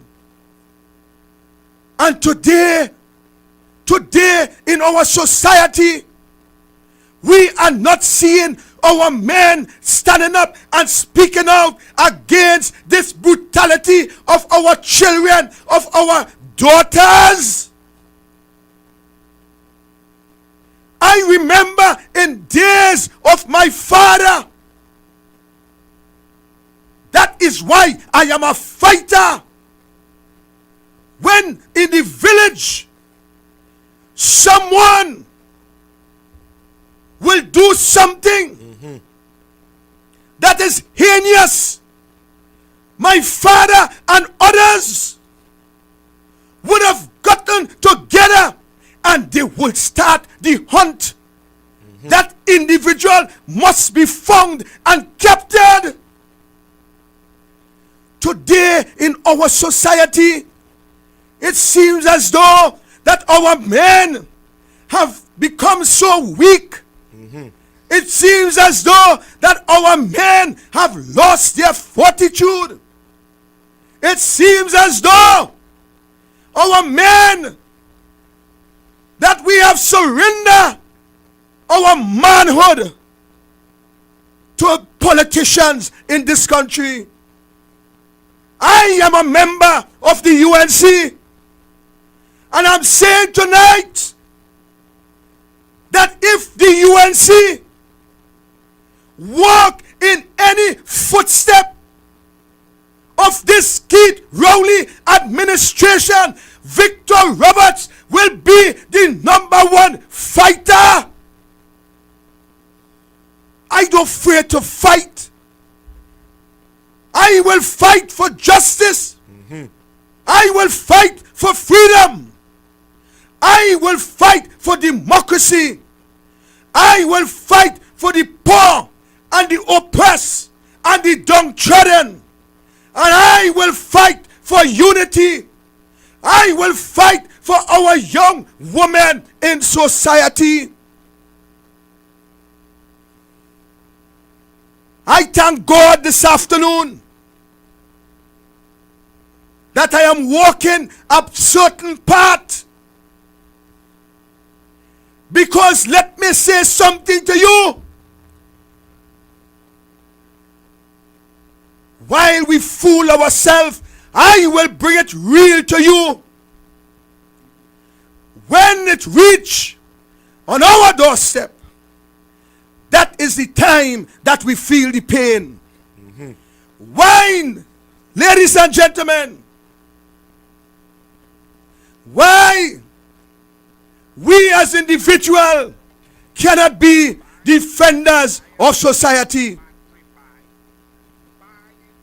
Ladies and gentlemen, give me the word. I'm waiting and standing by for Douglar politics at the same time. So give me the word. They ready? PNM suffering everyone except for the richest of the rich, except for the recusal twins and the cabinet businessmen. Douglar Politics, 7:30 p.m. Douglar Politics, 7:30 p.m. tonight. Buying, scrap iron, old battery buying. That is the mantra of the PNM to our beloved country. Douglar Politics, 7:30 p.m. sharp. This is Douglar Politics, yo. Douglar Politics. Listen, Douglar Politics, yeah. Douglar Politics. This is Douglar Politics, yeah. Douglar Politics. This is Douglar Politics. Douglar Politics. This is Douglar Politics, yo. Douglar Politics. Good evening and welcome to Douglar Politics. Good evening. Sorry to be late. Traffic, not sure where the accident is past Claxton Bay, but gridlock traffic on the southbound lane. And to my brothers in the Wetman Tida and the little Hyundai pickup that was zinging through the back, I went on a tour of South Trinidad. I passed my boy David Lee office in Point up here up the hill. I zing through Claxton Bay, gone all in the back, come through, and I reach here a little late. Thank you to Victor Roberts for keeping it going. Douglar Politics, we apologize for being late. Can't do nothing, we are no helicopter, but we are here and ready to go. 1 hour and a half of pure information. Let me start. Shamfakujo, Douglas Camacho, all them PNM line up, boy. I say, but wait now. They line up all in the oval. I say, but there's something big happening in sport, boy. I say, what is this? A World Cup final, a football final, World Cup qualifier. I say, it's Olympics. I say, Pan American Games. The way all of these PNM line up there. You know, it's for a plate final. For all there who not to okra with sport. If you have like 16 teams in a competition and the best 8 qualify for the quarterfinals, the bottom 8 just get to play because they say you travel so far and take a little extra sweat. And the bottom 8 just play a knockout and reach the plate final. So you're really playing to see who come 9th. Look all Shampa Kujo and them them going to pose with the plate when I reach. Next thing they should take a bottle and spoon. Shampa Kujo, we staying with you, Minister of Sport, because this is amazing. When I hear you speak, I try not to mention you because it's really, I don't like bullying. And let's be real. My knowledge, experience, love, passion for sports across the board, and your jogging, it really is unfair. But when you talk and you talk and you talk down to people and give advice, well, the Douglar to let you know, stay in your lane. You understand? Continue to look lighter. Continue to let things go in and things come out, and you just look beautiful, okay? Right? Oh, not that. Oh, Archie, how you do see that? I didn't do that as Archie, eh? Minister of Sport and Community Development, Shamfa Kujo, has called on stakeholders to amplify their investment in sport if Trinidad and Tobago is to make a more lasting impression on the global competitive circuit. Really, ma'am? So you telling other people to increase investment in sport when you have overseen the demise of sport, when Anil was Minister of Sport under Kamala, 140 million in the NPI vote. That is just the vote where they have money there for citizens, for people, for athletes, elite athletes, junior elite athletes, community sports, sports days, fun days, competitions, medals, trophies. Anil pumped that up to 140 million. And you have it down to 10 million, but you telling other people invest in sport? The government has shown total disdain, disregard for sport, not even getting our athletes before the Olympics vaccination to go and compete and get training camp and so on. You have overseen the demise of sport. You have an aquatic center there, the best one in the Western Hemisphere, that's underutilized. Not a child has dived off of the 10-meter platform, the 7-meter platform, the 5-meter platform, the 1-meter springboard, the 3-meter springboard, into the diving well, because you've not even gotten in 6 years a coach to coach diving, no synchronized swimming, underutilized. The air conditioning, the cycling velodrome ain't even working. The wood warping from lack of maintenance. The tennis center used for COVID-19. And you talking about investment in sport? You cut funding to the rural coaching caravan, talent identification, the coach qualification. You cut the coaches, the youth officers and coaches that go into the communities. You cut women in sport. You cut conferences. You cut education. You cut maintenance to all the stadium, all the gyms that were supposed to be there. There were supposed to be plans to put sports medicine. The sports tourism is non-existent. You have crashed sport, but you have the audacity to tell people that the corporate Trinidad and Tobago should invest. If you're not willing to invest in your people, you are the government of Trinidad and Tobago. You crash the Pro League. You crash the Super League. You crash football. Everywhere we go is licks. And you have the audacity to tell others that they must invest in it. It's not your job. Nah, you just there to look nice. One thing, you look better than in 2015, girl. I must say so. And I can't lie. Yeah, oh really? Girl, she said, there's no better time for stakeholders to unite towards investing in the nation's youth and elite athletes. Elite athletes, Portia's Warren don't even know if she throwing next week because you ain't give she elite funding, and she's an Olympic finalist from Tokyo, far less for any others. All the elite athletes get cut down, and those few who getting money, getting it late. Everybody wants more, but we have to be mindful. Everybody wants more. They must want more. You're giving them nothing. You're giving them scrums. You're giving them crumbs. You have no shame, Shamfa Kujo. By the way, how Tobago going? Green. We, TT, would like to get to that level as Jamaica when we have that higher level of corporate support. You cannot get corporate support in anything that does not have a strategic plan, a mission, a vision, and going somewhere. Corporate not going to follow you because you just walk with Jacob, because Jacob does walk and shake up, or you walk a half marathon. Shamfa, give me a chance, please. And listen to me. I don't want to talk about you on Douglar Politics, really and truly. So just... Okay? Barbados. When you're talking, we turn on with TV and congratulations to the West Indies. Brilliant performance. And Holder, who didn't make the West Indies World Cup squad in the initial selection, and the WICB or Cricket West Indies president tell we hush we mouth, don't discuss. Holder take a beaver trick, 4 wicket in 4 ball, and West Indies come and pull off a miraculous victory. That's nice, all right, but yeah, it's not the World Cup, but we go take what we could get. But what was more important in this COVID-19 pandemic, while we on lockdown, shut down and broke down, and Shamfa Kujo say national team could play, but we can't sweat, and nobody, they're talking about 50% capacity. Trinidad and Tobago, they'll go, what capacity? Even Pro League football at high level is get 400 spectators in a stadium that could hold 12,000 Atto Boulder and Manny Ramjan and so on. So you mean 50%. We never even reach 2%, okay? But nothing going on in sport, nothing carrying on, every variant decimating us. We dying down here, the whole world playing sport, and we watching right next door Barbados.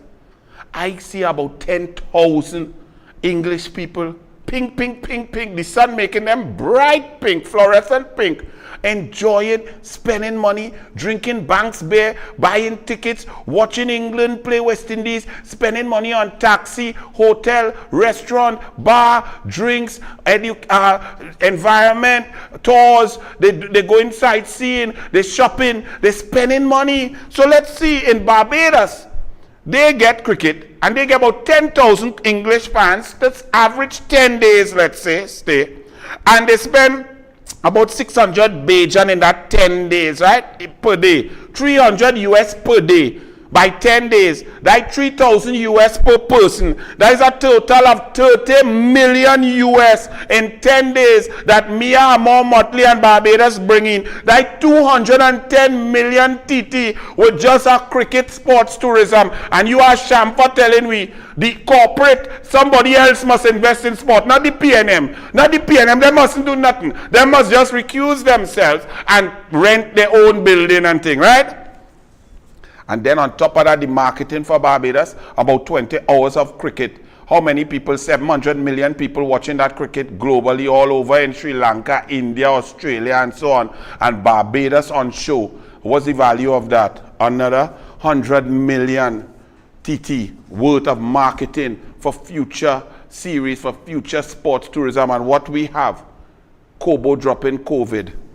No school maxis until concerns met. So the Minister of Bundles want to bring back we children to dump them in school, but they may even pay the maxi taxis from last year, a year ago. On top of that, they're still operating on 2014 when Kamala was Prime Minister. That the last time the school maxi taxis get an increase. Look at the people, well done Archie. Look at people in Barbados, a set of tourists, foreigners, hotel, everything, spending money, making money, and we only borrowing money under Coleman. But for you to pay property tax and for your children to pay back what Coleman and them do, debt to GDP ratio now up at 97.3%. Congratulations. Call me, you're going to make 100. You're going to make a Brian Lara. You brilliant Dwayne Dunce. 100% debt to GDP ratio. Well done. But we can't even pay. We school maxi taxi drivers. They operating on Kamala last time, Kamala 2014, because PNM don't care about nobody, always to suffer. And then also, he also said, the president of the Maxi Taxi School Maxi Association said, they are still owed thousands going back to when there was physical school in the early part of 2021 and also prior to the COVID-19 pandemic. So the PNM is bad pay across the board. Faria bids farewell to the Trinidad and Tobago Chamber. And some of you saying, goodbye Faria. Faria, good riddance here, PNM scumbucket. You see, man, why we would keep this Keith Rowley still because you did market fact survey playing. Oh, they're doing so good. They're #1 in the world in COVID. Why you didn't do our market fact survey before you leave? Faria, when you was at Guardian Media Limited pumping and printing and upholding lies printed by a newspaper and not correcting it and not apologizing on Kamala Prasad Bisesa and her ministers. Gabriel Faria, fire burn on you, you big clown. All you say, who bids farewell? Go, boy, good riddance, Gabriel Faria, you PNM scum. I know it's not funny because they do this and they make the money and they're living in the Westmoreland and the bourgeois, and we have to be ducking bullet in South Park Mall, seeing women dead and shut up all over the place. COVID-19, 3,400 people dead, more infections than anywhere else. No carnival, no domestic economy, nobody making money. Over what, as we talk about nobody making money, over 100 foreign used car dealers out of business. A letter delivered to Paula Gopi's school. And we have a video of the association of used car dealers. I'm going to listen to them, and I want you to listen carefully. Because sometimes when we tell you all things in advance, it pains Archie, Vishnu, myself. It pains the UNC to know that we told you so, because we don't want to say we told you so. We want to be in a position to make it not be so, to not allow the PNM to suffer the people like that. And that is why we have to unite. Archie, play the Used Car Dealers Association president and them. Let me hear what they're saying. Run it. Because what really taking place, a social remedy that was put in place after 1995 for people to be able to own a vehicle. The average man, the poor man, the public servant, the farmer, to be able to own a vehicle is now in jeopardy because of the regulations that are now put in place in Trinidad and Tobago when it comes to the foreign used car. I hear the wagon that we used to sell for $65,000. This year will be $95,000. And if something isn't done today, people will suffer tomorrow. Look, implemented measures that they know will cause us to shut our business down. It's the only finance minister and the only country in this world that is deliberately driving people out of business for their own partners and their own friends and the benefit of one side of the industry. The foreign used car industry is the industry that serves the masses of this country. It was started in 1995 for a specific purpose. The purpose so that everyone could own a car. Correct. And this is now being totally destroyed by Minister Colin Imbert, Paula Gopi School, Dr. Rowley, and the entire PNM hierarchy. And if you all need reminding, 1995, the Prime Minister was Bastio Pandey of the United National Congress.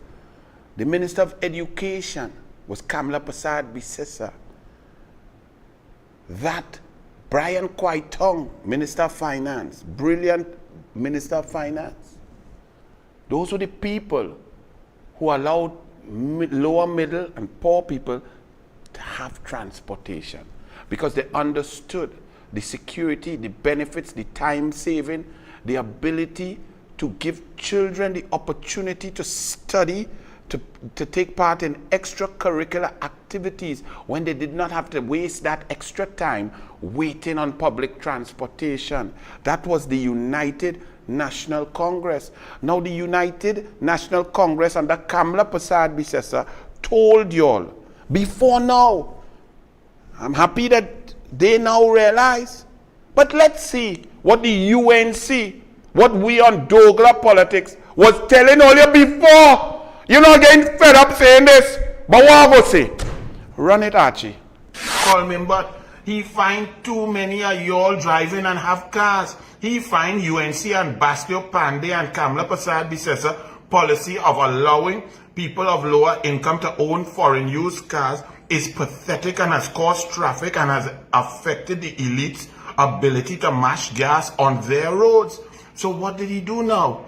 He is basically collapsing the foreign use industry by, one, lowering the quota of cars available to the foreign use industry. Secondly, dropping the age of the cars from 4 years to 3 years.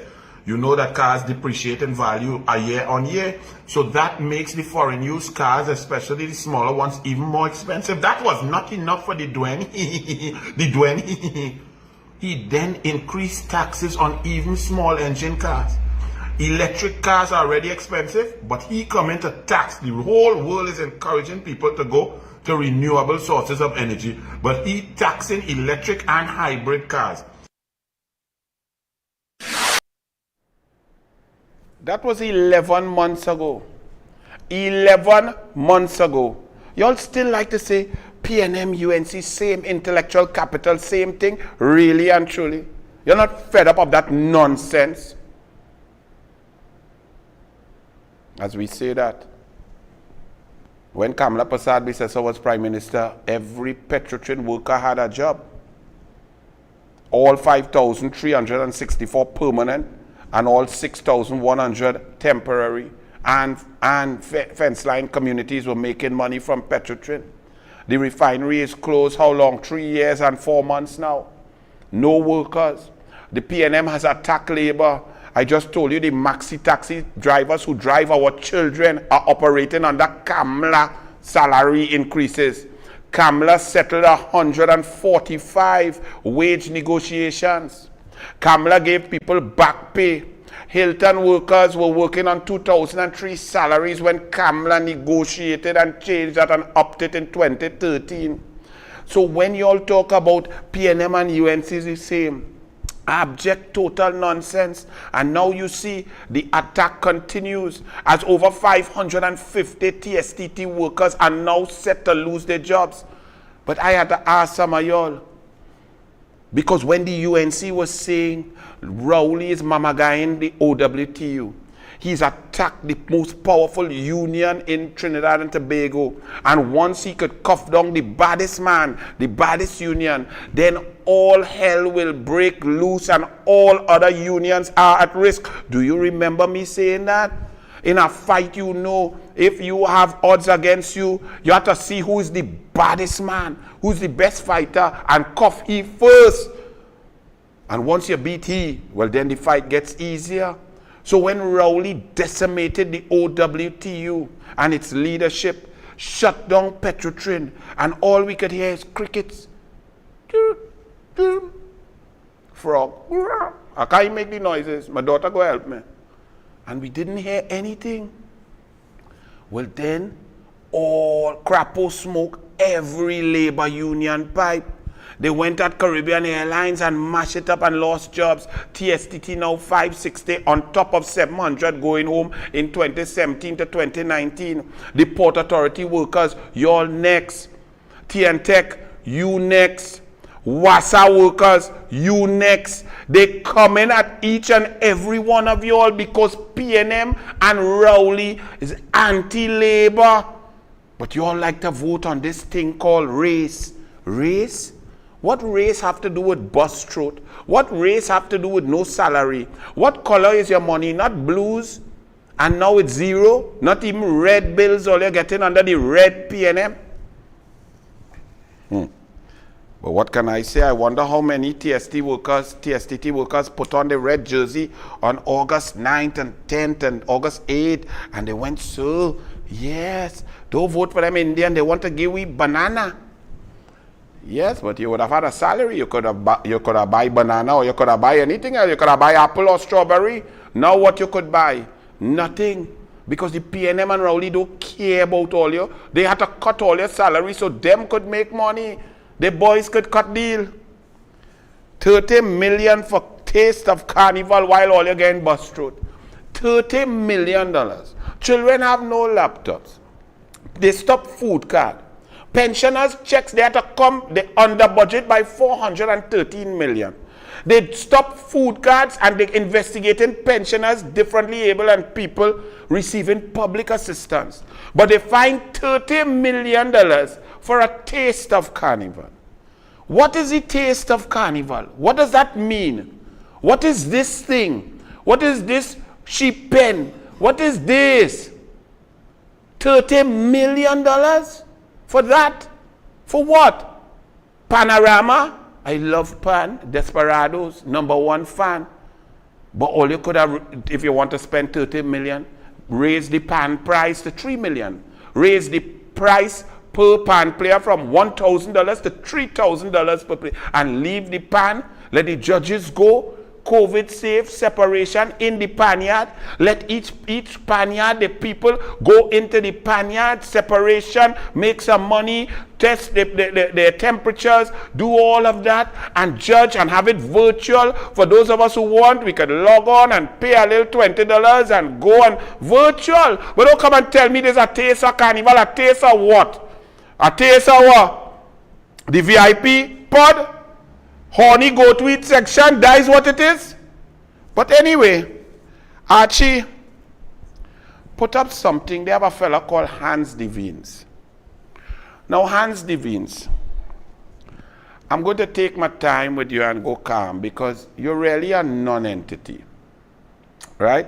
It's a Facebook post, Archie, a little short thing. Here, put it up there. Let's read what Hans Devines said. They cared about, if they cared about the culture, they would encourage their base to go to the cultural events that are still happening. But they don't care about culture. They care about themselves, so they won't do that. Okay. Hans, no, you can leave it up there. No, actually leave it up. Let the people read this. Hans Devines. Now, maybe, I mean, you're a non-entity in the scheme of things. But he's a good DJ, right? They go Martians, there's Mashup Fete, and so on. Hans, who is they? Who is they, Hans? Because this statement here, I'm worried for you. It sounds, first and foremost, let us be clear. When you're making a post like this for public and so on, Hans Devines, you must disclose any conflict of interest that you may or may not have. Hans Devines, since PNM has come into power under Keith Rowley, how much have you been paid personally to host events, to host webinars, to host and MC different PNM functions at different state events, different agencies, and so on? How much extra funding have you gotten on your radio programs from government marketing? You have to state these things.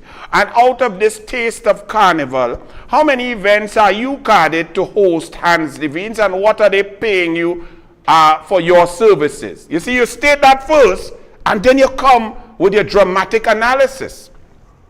So, Hans Devines, you're saying if they cared about the culture, who is they? And who is their base? And what cultural events that are still happening?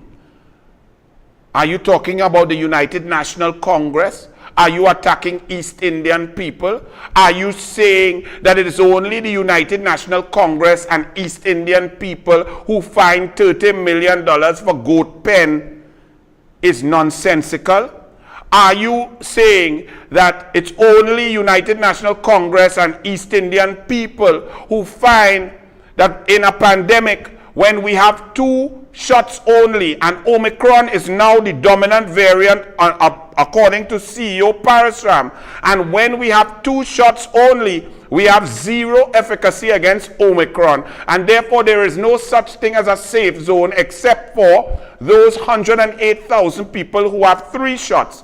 2 shots and a booster, and even those people cannot really be deemed safe because they only have a 67% efficacy and ability to not get infected with COVID-19.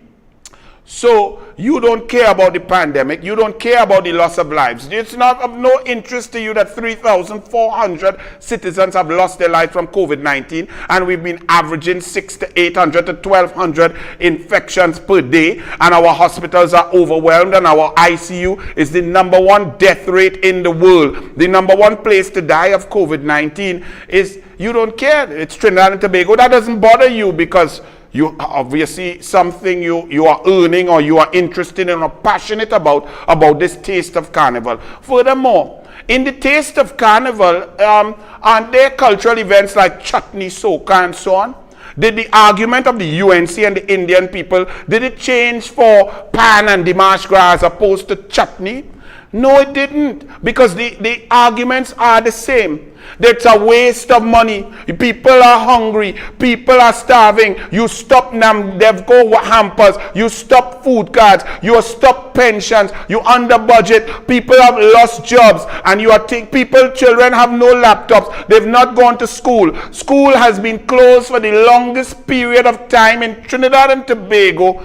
And other than any other country on planet Earth. These things don't bother you, Hans Devines, because you believe this taste of carnival. Furthermore, what is this taste of carnival? Is it taste of carnival? Is it the culture? Or is it PNM in your view? So only PNM promoted events are carnival. What about all the other promoters who have private events and are unable so to do, who have not made money for 2 years because of your PNM's terrible policy and your porous borders that brings variance in? What about the culture?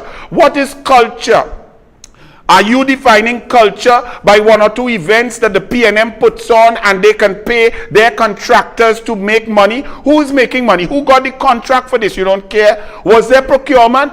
Because it's only about 8 days ago they mentioned they may have a taste of carnival, and boom, within 2 days these things are going up. Who got the contract? What was the tender process? I didn't see any invitation to tender. Or is it happy that some PNM contractor was just giving it sole select? But you don't care about procurement, because do you have something to do? You're going to host which event? Is that this taste of carnival, this list of tiny minuscule piece of culture, that is what you consider to be the culture of Trinidad and Tobago? What about all the other promoters, event planners and so on, who are unable to make a dollar because of the incompetence of the PNM? They are not part and parcel of the culture. The culture doesn't include socialization and private event and promoters making money and concerts and so on. So only what the PNM organizes considered by you to be the culture. Well, other than you may be happy to be a PNM, that's great. But when you spew racist nonsense and you try to group up people, who is they? And who is they who don't support the culture? And who are you to define culture? And who are you to say that what your PNM have decided is our culture? I think it is very arrogant of you, and you probably didn't think through what you said, Hans Devines, because really and truly, 80% of the country, which includes members of the PNM and people who voted for PNM, including African people, Indian people, Chinese people, Syrian people, Trinbagonian people, Douglar people, Maas people, Calypso people, Soca people, Promotion people, security people, think that it is abject total nonsense in the hottest time of a wave with low vaccination rate, low efficacy, low booster rate, to come and spend $30 million on pieces of the culture that someone determined to them that they're important. And just to show you a few, since you are saying they, you know, they, them, you who like to play music and talk on the radio for all of Trinidad and Tobago, or are you just for them or those or who you believe are your supporters? Is that what you're saying, Mr. Hans Devines? I think you didn't think before you typed. Because let's see this East Indian UNC who finds this taste of pigpen stupidness is dotishness and that money could be better spent. Run it. Let's hear what she has to say. So you all are going to have carnival. Yeah, I noticed you all are going to have carnival. And there's millions of dollars going to be spent behind the carnival. Well, here what? I am not in support of that nonsense. You okay? Okay? You know why? I need my blood clot back pay from 2013. You hear what I telling all you? That carnival do not interest me. And you see the people who's going to support that carnival?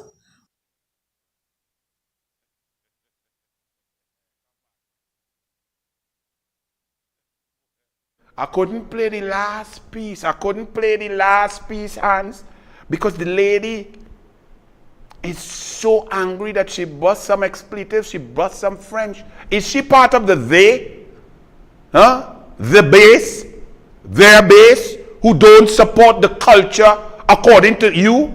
The culture according to Hans Devines. You are the expert on Trinidad and Tobago culture and who supports culture, Hans Devines.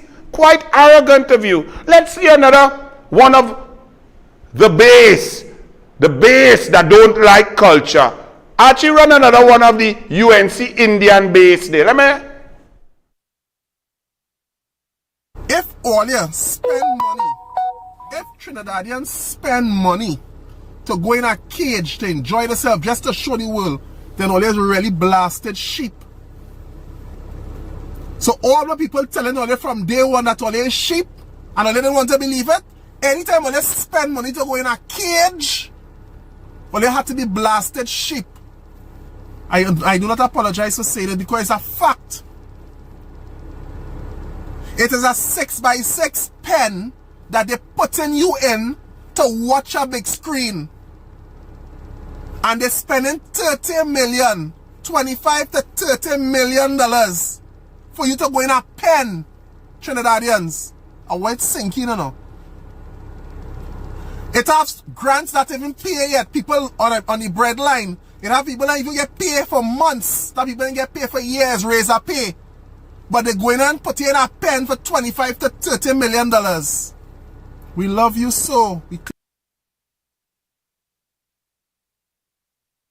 So, Hans Devines, that's another one. And all the hundreds of thousands of Trinbagonians who find your PNM's taste of carnival is ill-timed, mistimed, it's dangerous, it's deadly, it's a waste of money, we have other priorities, it does not encapsulate all of the culture of Trinidad and Tobago, it's nonsensical, it's illogical. When you're in the pod and you're drinking beers, where you going and pee? In the pod? Hans Devines, I think you didn't think before you spoke. So when you talk about they and them and their base not supporting the culture, do you know what happened to the culture under the PNM? One aspect of our culture is called Calypso, Hans Devines. And you and your PNM and your Joe Newton Williams transformed Calypso tents and Calypso into a PNM party group. And where Calypso used to be the newspaper of the people and the masses before you could be on any radio to talk your racist nonsense, Hans Devines. When the Calypsonians used to sing, no matter who was in power, and when Dr. Williams was in power, he used to say, let them bray, and he used to switch off the hearing aid, but he never stopped them from singing, educating the population. The PNM and Joe Newell started to talk about payola. Sing what I say. You sing against me and you get no money. Your tent gets no money. And then when Bastio Pandey was the prime minister, some of the most vile, disgusting calypsos by Crow and Aloes, the most racist, vile, nonsensical, disgusting attacks on Trinbagonians started to occur. And then East Indians started to stay away. They used to spend their money and come in the tents and make money. So little boy, if you don't want to read a book and you don't want to learn about what is culture and what is not culture, you are not to tell us and tell the population what is culture. Because your head is so deep up Rowley's K-Pax that you could sniff when he has a diarrhea. You come to talk nonsense about they and them and they don't support the culture. The culture is not PNM Hans Devines, you inveterate idiot. So I hope that you would apologize and withdraw. And next time, think before you type. Let your brain, whatever little bit of gray matter you have, kick it into gear before you attack people with a racist rant that makes no sense. Your taste of carnival is only for those who will benefit. Are you going to benefit? And how much? How many of those tastes of carnival events are you going to host and MC? How much advertisements are going to be placed on your program? Are you going to do any video production? Tell the people before you talk. Because only a few financiers who build in stage and tent and pod making money. It makes no sense. Where the pan players going to pay? Half of the pan players who are not in their base are unvaccinated. You don't care about them. because they can't play. They can't earn a living. You don't care about them, but they're not in my base. They're not in the Indian base. They're not there. So only the vaccinated could go and play the pan in the panorama of pod. You've made no sense, son. It's very sad. Nobody cares if you support your PNM, support your PNM. But do not attack people, do not be racist, do not generalize, and do not discount logic. Because 90% of the population is against this ridiculous, stupid taste of carnival waste of $30 million on a piece of culture. You don't determine what is our culture. The real culture. Put back the Rowley there in a pod there, Archie, Rowley. I'm going to ask Hans Levines. What about this Hanzo? What about this? This VIP pod with the horny goat weed. That Indian girl. She is part of the they who don't support the culture, or she supporting the culture there? She taking bamboo there in the pod? She supporting the culture or she not supporting the culture? So who is they? And as we talk about that, Hans Levines, no carnival taste for Tobago. UNC is not in Tobago. But no carnival taste for Tobago. No Indian in Tobago. So Tobagonians don't like their culture and they don't support their culture because stakeholders, October. Tobago stakeholders say they support the THA Division of Tourism, Culture, Antiquities and Transportation decision to not host a physical carnival celebration on the island just yet.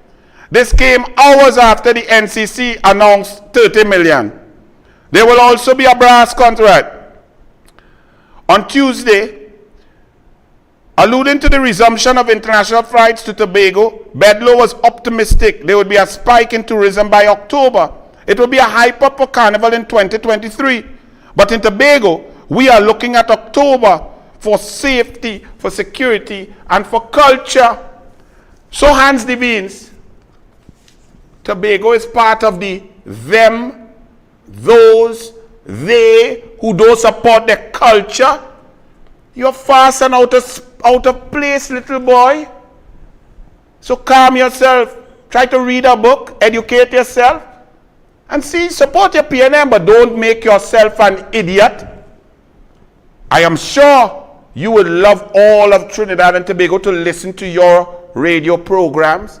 I'm sure you would like all of Trinidad and Tobago to hire the Dago Martians. So from your statement on your Facebook, I would just leave it that now that you have a little bit more information, you'll realize that you erred. Do a short apology and move on.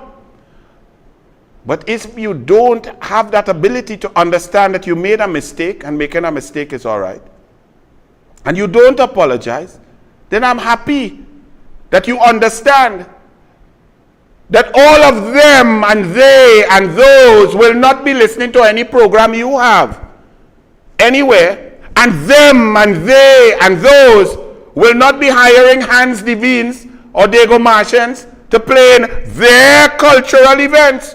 Okay? No problem.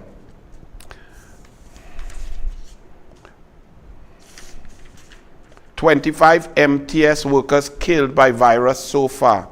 32 police officers succumbed to the virus. January ends with 535 deaths." Hans Levines, COVID-19 is ravaging this country because of the incompetence of your government. But you are happy that you get a taste of Carnival because you have a little taste to make? Not so patriotic, not so nationalistic, not so mature, isn't it? And when you listen, Hans Levines, listen to what is taking place with our citizens out there as you focus to attack a group of people, a group of East Indian people, the base of the United National Congress, 3/4 of the country geographically as they're discriminated against across the board, as they were not allowed to burn their loved ones in open fire cremations, as rivers were not open because East Indians go there to lime and to relax and recreate. That was okay with you because it's them. But they don't love their culture because they find the PNM's policy is stupid, according to you, Hans Devines. But look at what our citizens have to go or look forward to under your government. What say you? Don't you think the 30 million will be better spent preventing this from happening in Point 14? Victor Roberts, educate little Hans Devines for me, please. The Victor Roberts video, Archie, what he did, you have it there, the one that you told me about. Let's hear from Victor Roberts.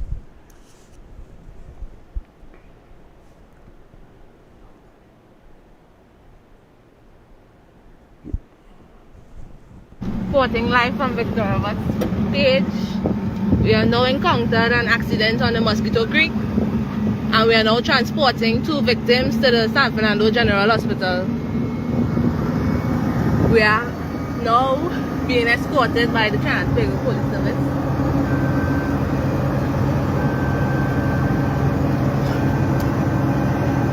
There were 4 occupants in the vehicle, one pregnant woman who one of her hand broke and she feet and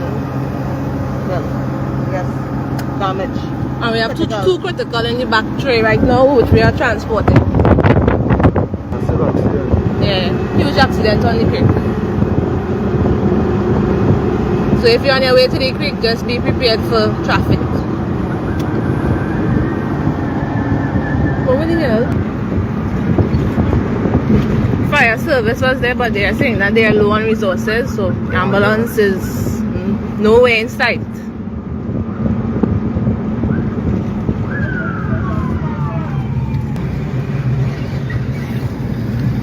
What's going on is there was a huge accident on the creek, and there are victims that are critical. There's no ambulance on site, so Victor Roberts is now transporting 2 victims to the San Fernando General Hospital alongside police escort.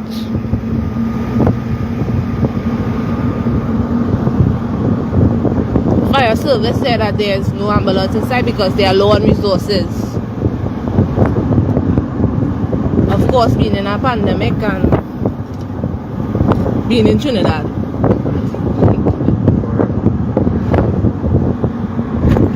In the end, there's no ambulance to pass us on the road. You have to go and pick up the pregnant lady. And they say she can't move on to she can't move because she's complicated and her bones broken all over.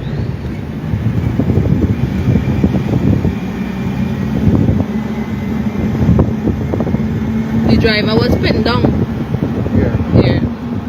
And that's we are carrying the driver and one of the passenger. Couldn't wait for the fire. So thank God there are some good people in Trinidad still.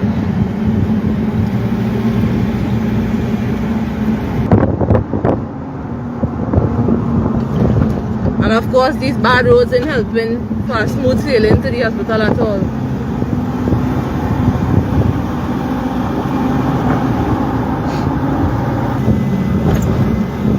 Alright guys, we are almost at the San Fernando General Hospital, carrying 2 passengers that was in a massive accident on the creek.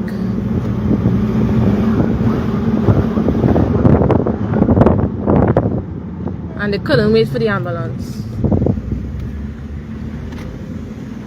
You even passed one ambulance? No, we even passed the ambulance.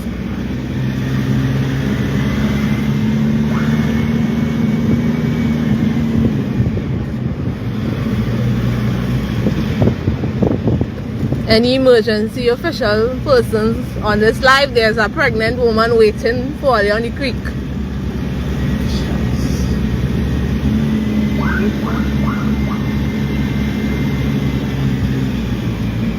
And we are here at the San Fernando General Hospital. We have to follow the police. Or here we go, accident and emergency. Right here we bring you to. But look at the ambulance park up there. What is this?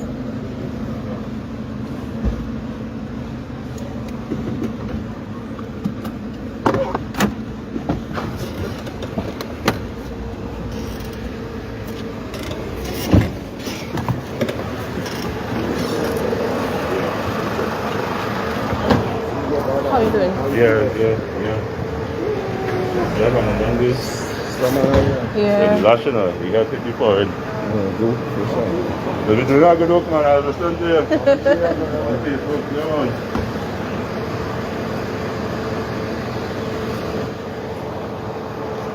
Now, put down that volume and leave it right there for a bit. Actually, fast forward, because 15 to 18 minutes. Let's just summarize, Hans Devines, what just took place. Terrible accident on the creek. The creek that collapsed from your PNM government incompetence, changing designs and cutting corners to try to be corrupt and not to do a proper job. Accident on the creek. A pregnant woman is still waiting by the creek for an ambulance. No ambulance because there's no resources, no money, no resources for our people. But you have 30 million for your taste of carnival because you going to MC something. You are really a MC. Hans Devines, a total MC. That's what you are. Now here you see Victor Roberts. Imagine people have injuries, could have spinal injuries, neck injury. But we have to take the risk to move people without proper ambulance, without the board, the life-saving board, without tape, without neck brace and so on, possibly injuring them more on the bumpy, disgusting roads that your PNM have. But you want to spend 30 million on a taste of carnival that PNM says carnival, and that we, the UNC and the Indian, not supporting the culture that you say is culture, PNM Hans Devines. Something is wrong with you, boy. You're a sick little boy. All this time I talking there, they don't even have resources for the people to come out. People going in Point Fortin Hospital to get service is one nurse for 50 people. Oxygen running out, people dying like flies all over. But you studying your taste of carnival in a goat sheep pod to call people and attack a whole race of people and supporters of the United National Congress that East Indians don't like culture. Who the hell are you, boy? This is funny. All that time passing there, nobody had come out to them yet. No ambulance had reached for the pregnant woman who lying down on the asphalt by Mosquito Creek. And you attacking the UNC and the base and saying we don't support culture because of the PNM stupidity with all your goat pen and $30 million. Where the ambulance? Where the diesel? Where the diesel for the borders? Where the security dome? Where the oxygen? Where the ventilators? Actually, we taking some more. There's about 15 minutes gone there, we fast forward, and still no service. People dying in the tray of a truck. Turn it up there, Archie.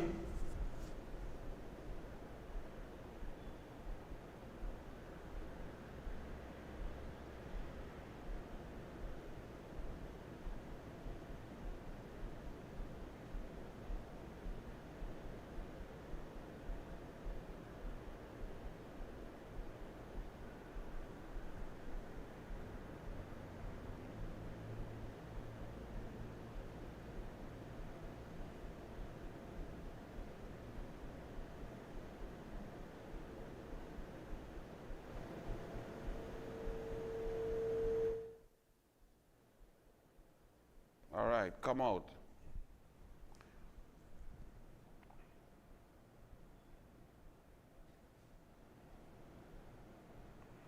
That is what citizens have to go through. That is what citizens have to go through. Far less for children. No school, no laptops, no online, nothing. 30 million for a taste of carnival that you say is culture. Carnival is spirit, carnival is color, carnival is Trinidad and Tobago, carnival is private sector, carnival is mass, carnival is fete, carnival is socialization, carnival is all types of events. Carnival is not what you and the PNM say you will allow us to do. Carnival, Omicron, dying. If you wanted carnival, the border should have been locked down since 24 months ago. Coast Guard should have been given diesel, Air Guard, radar should have been replaced on the Air Guard planes. 21 pilots should have been kept rather than reducing the number of pilots to 3. Or the army should have been placed across the Southwest Peninsula. The Venezuelan fishing boats should have stopped coming in to bring fish for Haddad and all the other PNM. And we should have kept our place pristine and bubble and had a real culture, real carnival with all the melting pot, everything getting on. Carnival is culture because you making a few dollars. You know, and as we say, I'm not sure what you all are talking about because this part will be too intellectual for Hans Devines.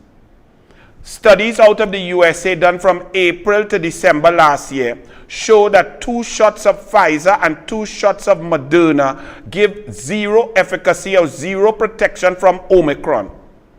Only people who have 2 shots and a booster of Pfizer, 2 shots and a booster of Moderna get 67% safety from Omicron.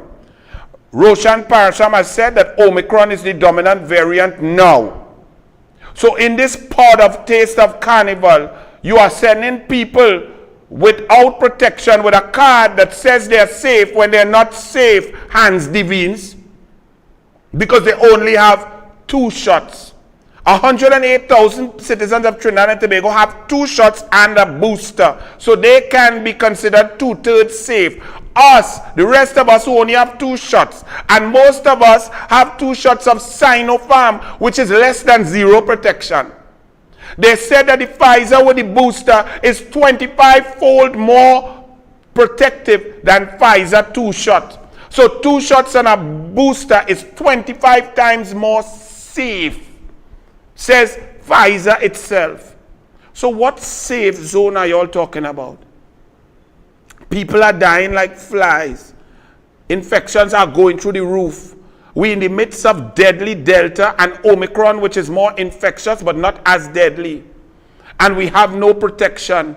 Or the vaccination program, the delay in the cocktail of vaccinations, the implementation, the vacuum of education and information, which has increased hesitancy across the board, has created a situation in Trinidad and Tobago where you who feel you're safe, you are not. So I don't even know what they're talking about safe zone. How many of y'all have 2 shots of vaccine? Let me be clear. 2 shots against Omicron and 0 shots is the same thing. Do you all understand? So take your card like I have and throw it away because it has no safe zone, nothing. Far less for the wasting money in Taste of Carnival. It's so idiotic that this thing, and Gypsy, the ship sailing nice, Gypsy, how was the procurement there? How much you spend there? Who get the contract? Where was the tender? I didn't see it in any newspaper. I read every newspaper. I didn't see no invitation to tender to build sheep pen in the savannah, Gypsy. I didn't see it. What all did Soul select to build pods? Those pods are like NASA spaceship pods that could take you to Pluto. Only one company could build those pieces of pods to put people in like sheep. Huh? So when you want to go, you're going with your wife there and you see a nice thing in our next pod, you have to stay in the pod. Well, all right. Well, there's the anti-horning pod. Very good, PNM. That's a positive. I'm trying to find positives.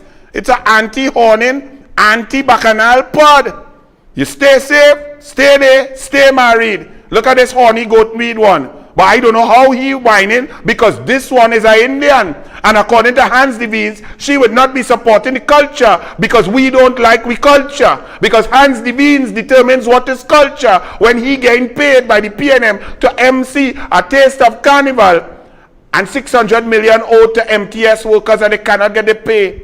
And as Lake Asphalt workers have to beg and kneel for the salary. And Petrotrin workers fired, and 550 TSCT workers going home, and the maxi taxi men who take our children can't get paid, and CPEP workers cannot get paid, and pensioners checks getting thief, and 413 million missing from the pensioners, and they late pay, and they cannot get a food card. But Hans Devine says, wow, Taste of Carnival.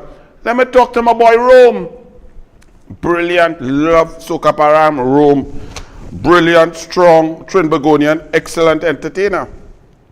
Now even Rome is confused because I saw a billboard coming down the highway and Rome was on it. And he said, I took the jab to protect my sister.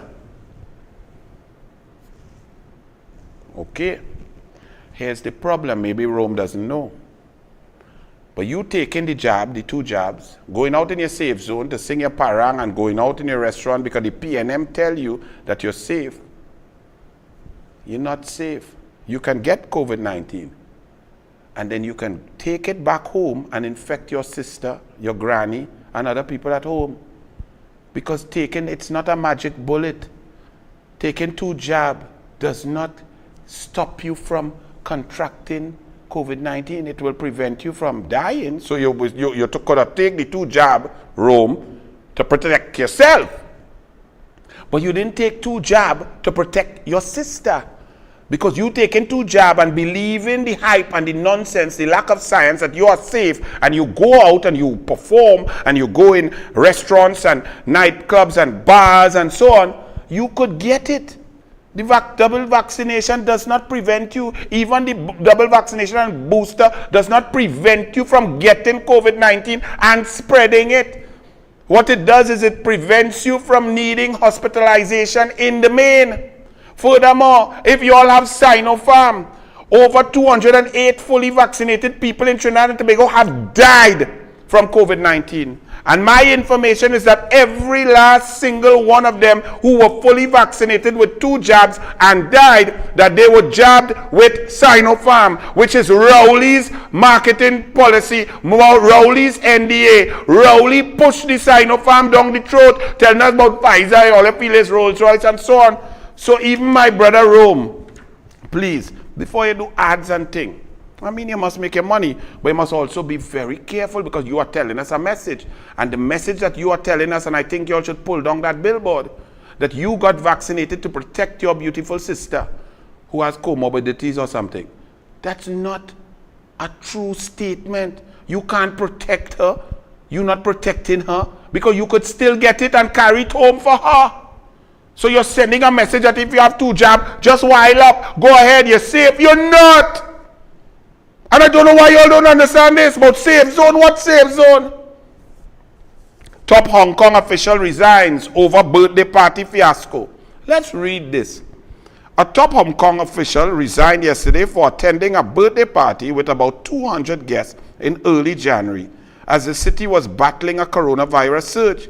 Sui said in a statement issued on Monday that he had not set the best example during the recent outbreak. His resignation came as Hong Kong leader Carrie Lam reproached officials who attended the party, saying they should know better. I made the wrong decision to attend a banquet on January 3rd and behaved in an inappropriate manner when all efforts should have been devoted to controlling the spread of the virus, Sui said. I will take responsibility for my actions, and I have therefore decided to resign from the position of Secretary for Home Affairs. Well, Faris Al-Rawi, I asked you, when you were making the laws about no more than 10 people can gather, did you attend Andrew Gabriel's daughter's wedding with the 240 other guests? Were you there? And you were, so that I know you were. I have witness statements that you were there. And over 13 people after that wedding tested positive with COVID-19. You're the Attorney General of the Republic of Trinidad and Tobago. Don't you think you should do the same honorable thing like Sui of Hong Kong and resign? On top of all the other things that you have done. Look at this, yes. Look at this one. He went in a room with 13 man, no mask, hugging up man, rubbing up hand, want to kiss man on the cheek, all of that, dribbling, no mask on, but we have to put mask on in the car with we wife and girl and children. That, on top of 3 Porsche, on top of 84 million rental, on top of negotiating with a witness in a criminal matter, on top of all of that drafting bad law, losing 35 out of 37 case. That is what we have. Johnson says sorry, Boris Johnson. Boris Johnson apologized Monday after an inquiry found that Downing Street parties, while Britain was in lockdown, represented a serious failure to observe the standards expected of the government or to heed the sacrifices made by millions of people during the pandemic. Rowley, when he was in Tobago and Franklin Can was liming, and all it was all over the place, drinking scotch and eating shrimps, and Franklin Can dead, and then you got COVID and spread it to 35 people. You and Boris Johnson didn't do the same thing? Where your apology, you big arrogant miscreant? Gray found that failures of the leadership and judgment allowed events to occur that should not have been allowed to take place. The hardship under which citizens across the country worked, lived, and sadly even died while observing the government's regulations and guidance rigorously are known only too well, Gray wrote.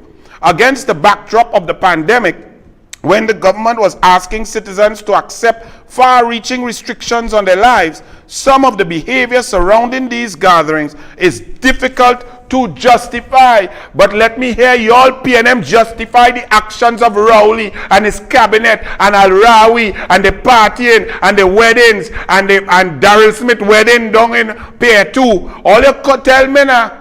And Rowley inviting everybody to come to Tobago, and Tobago still reeling. Tobago had 2 or 3 deaths at the time. Now they're about 140 and climbing. So Rowley plan now.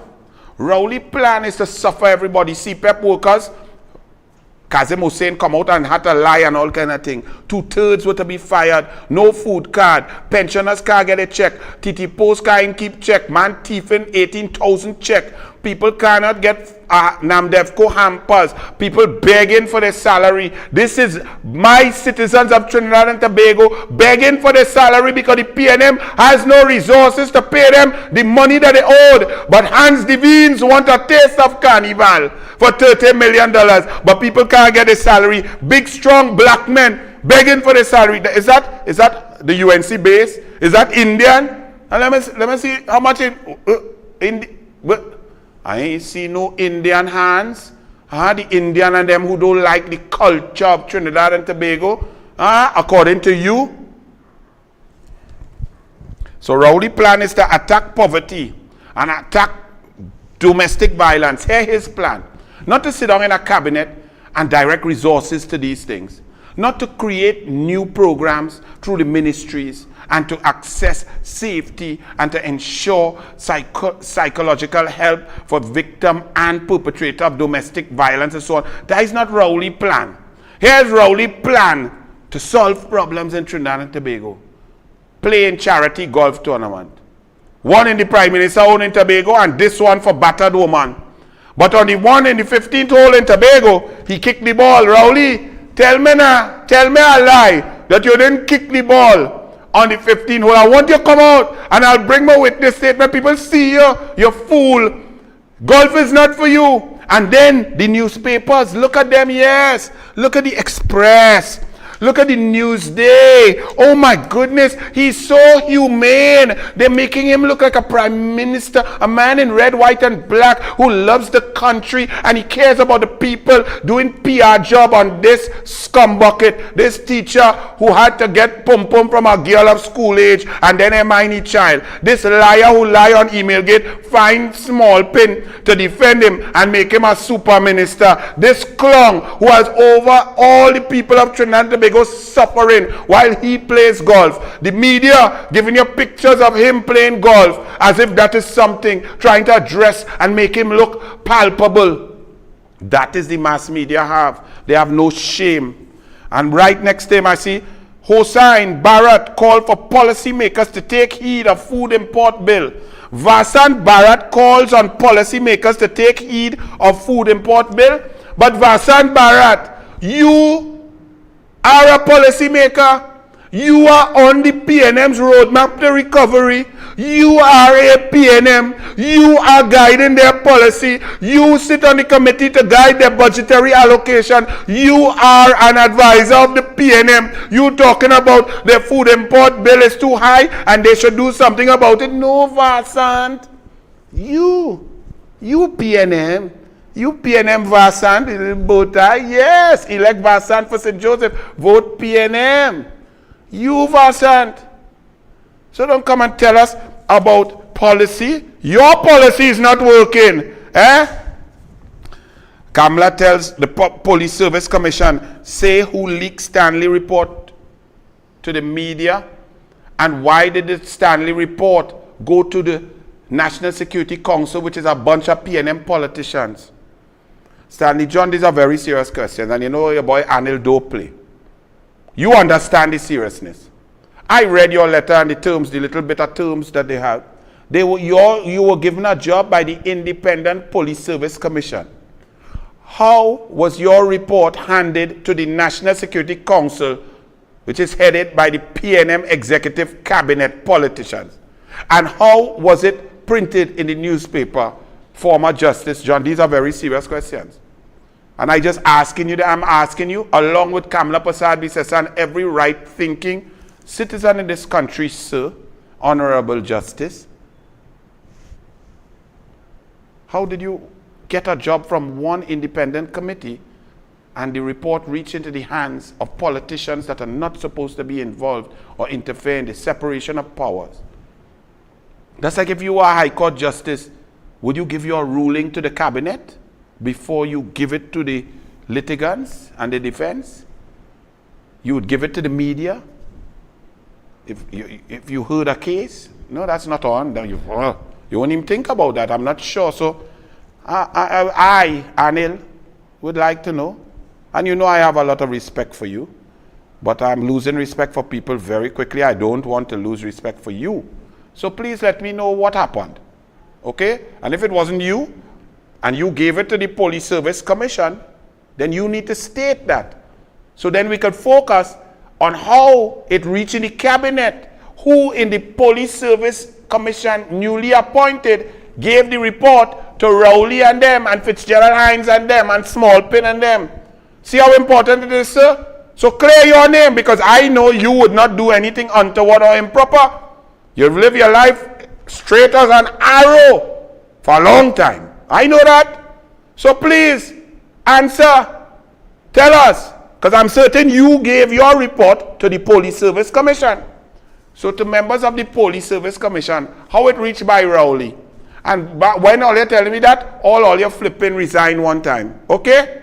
Because you all are as clueless as Paula May Weeks, Rowley, and Bliss C. Prasad put together. And while you all play games, heights of horror, you all playing games with Commissioner of Police, you all playing games with people who were there and who were employed to keep us safe, and heights of horror, another young lady gone. No stop to violence, says Newsday. Killings, shootings, bodies found over the weekend. And then Jacob, they tell me don't walk with Jacob because Jacob does walk and shake up. DCP Duns, who applied and came 6th, made friends with Fitzgerald and Rowley, takes their advice, and all of a sudden he moved from 6th place to gold medal. What a brilliant achievement. Jacobs says he reports to Fitzgerald Hines on plans to counter burgeoning crime.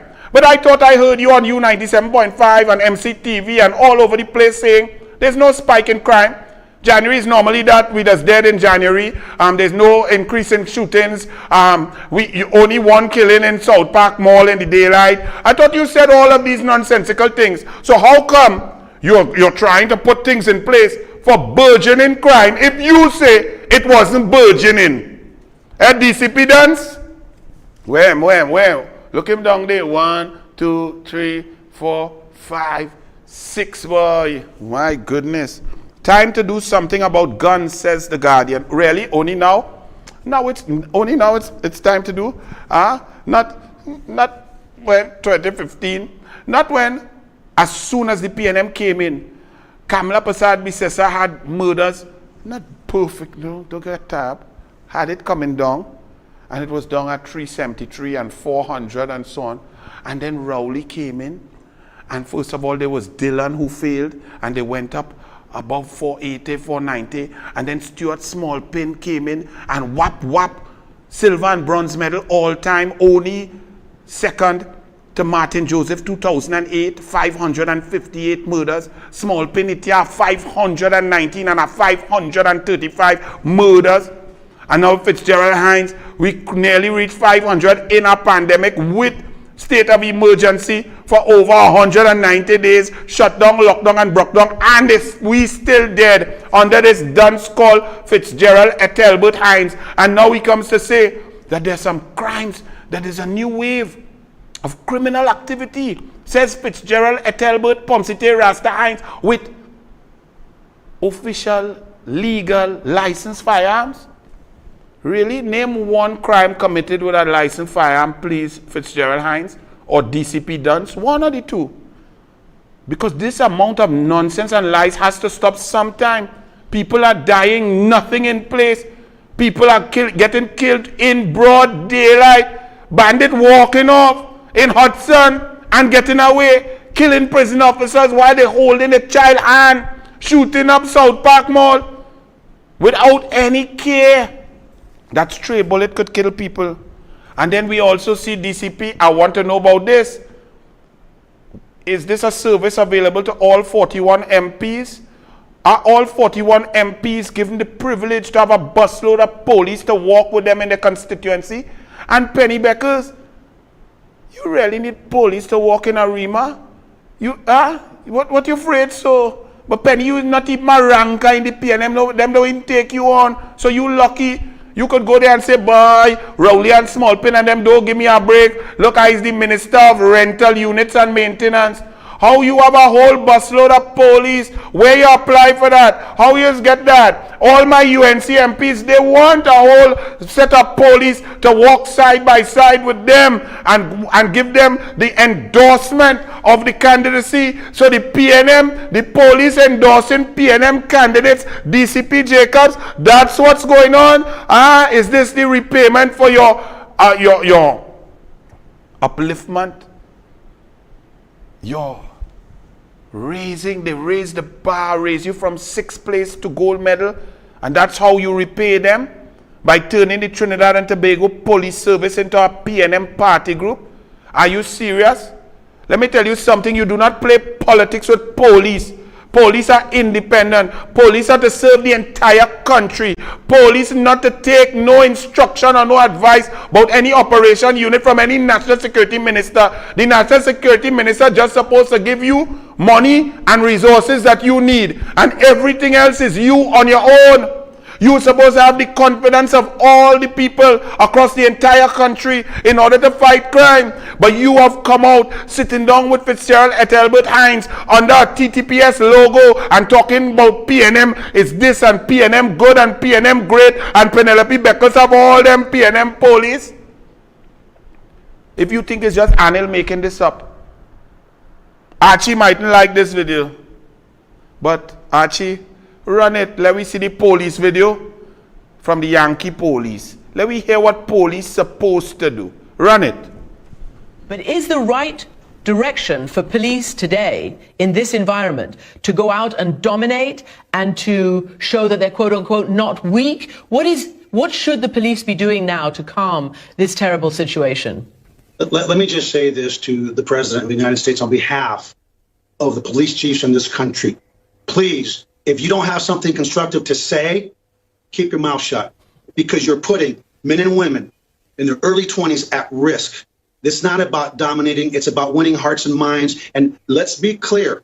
We do not want people to confuse kindness with weakness, but we don't want ignorance to ruin what we've got here in Houston. And speaking for my colleagues across the country, where their officers are being injured, community members are being injured, if you don't have something to say, like Forrest Gump, then don't say it, because that's the basic tenets of leadership, and we need leadership now more than ever. And it hurts me to no end, because whether we vote for someone, we don't vote for someone, it's still our president. But it's time to be presidential and not try to be like you're on The Apprentice. This is not Hollywood. This is real life, and real lives are at risk. And I ask the American people to please join with the police, stand together. Let's shift this to where it needs to be, to the voting booth. Pay attention to the hearts and of the people that we elect. And the reason this stuff happens is because too many people right now in this country that are throwing bricks and damaging property never bother to vote.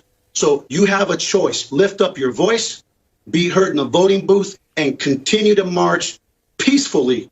So the focus remains on bad policing, criminal policing. And let's be real honest. This is not just about. Yes, you hear that, DCP dance? No politics.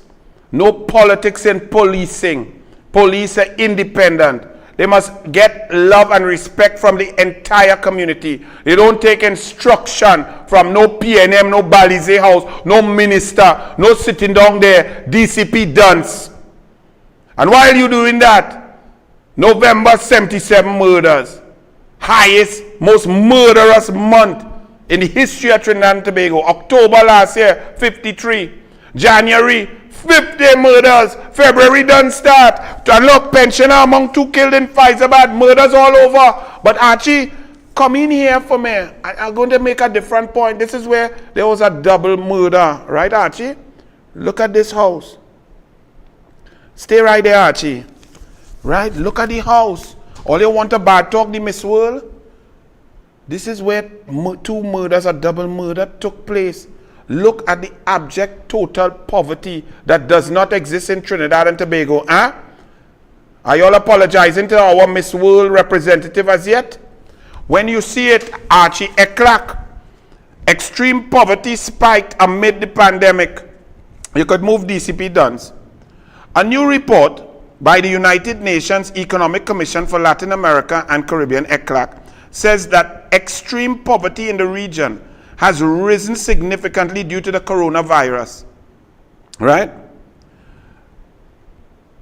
Social crisis stemming from the pandemic, the extreme poverty, which is below the poverty rate, like what I was calling the misery line, extreme poverty in our region, Caribbean and Latin America, has gone up from 13.1% to 13.8%. Remember in Trinidad and Tobago in 2008, I told you it was 19.7% poverty line at $665 per month. Kamla Prasad Bisesa got that down to 16.7%. Under Rowley, within 3 years, from 2015 to September 2018, it increased to 23.8% due to job loss, no economic development, no foreign direct investment, no plans, no policies, no creative activities. And then came the pandemic. And now here the people, ECLAC said, this represents a 27-year setback, while the overall poverty rate is estimated at 33%. Didn't I tell you all that our Trinidad and Tobago poverty rate during this COVID pandemic, where no assistance from the government, no hampers, lower numbers of food cards, no jobs, no salaries being paid, loss of work, total collapse of the economy and the health system simultaneously due to incompetence and stupidity, that our rate was close to 30%? Well, we just below the region average of 33%. Never mind, we have oil and gas, because your PNM cabinet has spent out 280 million and say no big thing, we'll get back that, and 240 million on compressor energy, no big thing, and they lost another 300 million and 700 million gone. The highway 280 million gone down the drain, and the whole thing is mosquito crack right now. But now you have a hospital block contract that collapsed, 250 million gone, and nothing to show for it. No foreign direct investment. Last year, 2020 foreign direct investment was minus 439 million US, which meant there was capital flight. People were taking their money out of Trinidad and Tobago. Living on the edge. Come in here, Archie. Landslip threatens houses in Rio Claro. You all say they have no poverty. How come they have, every time we open a picture, we see abject total poverty? I just driving through the back, dodging traffic on the highway, driving through Claxton Bay and so on. And if you see houses of plywood, outdoor, latrine and so on, all over the place in pure sight, you all don't want to see, because you all want to have a taste of carnival and pretend Trinidad and Tobago is a paradise and go on the beach and take nice pictures. Oh, look at the paradise. Yes, God gave us a beautiful natural infrastructure, natural climate and beauty. But then we gave ourselves PNM and turned paradise into a nightmare. Peru bans executives from leaving the country after oil spill. The Peruvian government, the international company was there. They had an oil spill. The Peruvian government take the passport and say, all your executives stay right there until we figure out what's going on. And only forget in Trinidad and Tobago when we see Gary Aboud and them outside there in the Gulf, an oil spill and Paria vessel cutting it up to sink the oil down. Or when Victor Roberts filming in the river down in Palo Seco and so on, where oil floating all around. When that Nico and Nelly blow up and kill everybody. Executive could come and go. They could do what they want here in Trinidad and Tobago. That's why when we go to COP26 represented by Keith Christopher Rowley, nobody want to listen to him because the environmental lobby in the globe is very intelligent. They're very aware. They are woke. Them don't play. They know all who's serious and all who are polluters. They know that Rowley and his government don't care about the environment one iota. And then when you're hearing about this, remember Rowley was saying he and Maduro, as Delcy landed on a plane with sanctioned jet with 5 PDVSA officials, and Rowley said, well, Astrobal Chavez and Paria sell 1.1 million barrels of fuel to Maduro. Wilmer Rupert bring it in, Wilmer Rupert bring it out, sanction busting. The Rowley and Smallpin attacked Barbados, attacked the OAS, attacked the US ambassador, remember that? And there was a case going on in the UK where they were trying to figure out, they had 1.8 billion US in gold out there in the Bank of London. And they were trying to see who is in charge of it, Maduro or Guaido. And Rowley come and say, look at that. The court said that it's Maduro. And look, UK Supreme Court finds Guaido is to be recognized as Venezuela head of state in government dispute. The decision clarifies the role of the English courts and the UK executive branch. That's what happened. So Rowley and all the conga line, all the conga line he do with Maduro, even that collapse and embarrassing Trinidad and Tobago. Y'all didn't find this is an embarrassment. Rowley dancing with a indicted narco-terrorist, a narco-trafficker, a man wanted for corruption and drug trade. Rowley whining and conga line with this man. That ain't no embarrassment. But Miss World say we have children sleeping on plyboard floor. She tell the truth and all your jump down she throat. Something is wrong with us. We need to check ourselves very seriously. This is the most embarrassing thing to Trinidad and Tobago in the history of Trinidad and Tobago. The only thing could have been worse is if Rowley was whining on Escobar and he could have taken Escobar in the pod with the little Indian girl from down there who have a HDC house, and 3 of them could have whined in the HDC house. Look at this clown. That is Trinidad and Tobago. Just because I didn't vote for he, don't mean he not representing my country, my red, white, and black. That is him there, dancing and parading with Smallpin and the next one who needed a blue tablet, Dennis Moses, with an indicted narco-trafficker. And the UK courts, if everything Rowley says wrong. EMA launches probe into partial collapse of South Trunk Road. Yes, thank you to the United National Congress. Thank you to the MPs, Lakrambodo, Dave Tanku. Thank you to Rudal Munilal, all the councillors and all the citizens who went out there to protest and forced the EMA to investigate Rowley, Roshan Parasra. Well, oh Lord. He go probably say, well, the efficacy of the concrete was great, and the variant that is gone, the PNM variant is really fantastic because he on the EMA board. Throw up some volume, let me hear the protest. PNM must go. PNM must go. Rohan must go. Rohan must go. Rowley must go. Rowley must go. PNM must go. PNM must go. Rohan must go. Rohan must go. Rowley must go. Rowley must go. PNM must go. PNM must go. Rohan must go. Rohan must go. Rowley must go. Rowley must go. PNM must go. PNM must go. And just to dip back in the last topic about the poverty, all you don't believe in the poverty, I'm showing you all it, I'm showing you all videos. Well, look at another video now. Avanel Hector went to help people as she always does every time, every day, in every country. And right here in Trinidad and Tobago, she's helping poor people. Look and see, listen to what this lady is seeing because she lives it and she helps our citizens. She begs for things for people to help them. All y'all who say it are no poverty, watch this, Archie. Our citizens citizens. To feel good about these are my brothers, boy, my sisters, boy. Living like, I didn't want to say nothing bad about them, but they're breaking my heart. And if your party allegiance rises above your compassion, if you want to hold your party card against the Bible and you feel good about it and you'll be silent, your silence makes you culpable.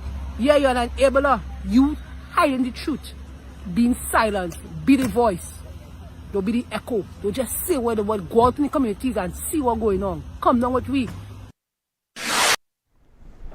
And all across this country, all across Trinidad and Tobago, no service, no water, roads collapsing, bridges collapsing, no jobs, people starving. But they want to taste a carnival, hands divines. Watch this taste a carnival when water wasting in St. Joseph because they have a PNM representative, the convent girl who has overseen the deaths of our citizens as Minister of Health and as the most incompetent member of Parliament in the history of Trinidad and Tobago. The people of St. Joseph, a former capital of Trinidad and Tobago, have no service from this clung. Watch water wasting. Minister man, where you? You in a van looking for the right man with the plan? Run it.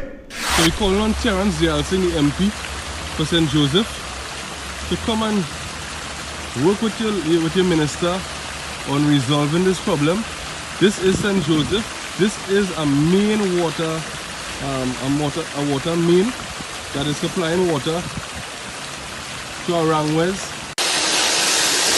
Good day, Wasa. Good day, Trinidad and Tobago. Good day to Marvin Gonzalez, Minister of Public Utilities. Wasa. You hear me? This is the noise that people are sleeping in El Socorro South.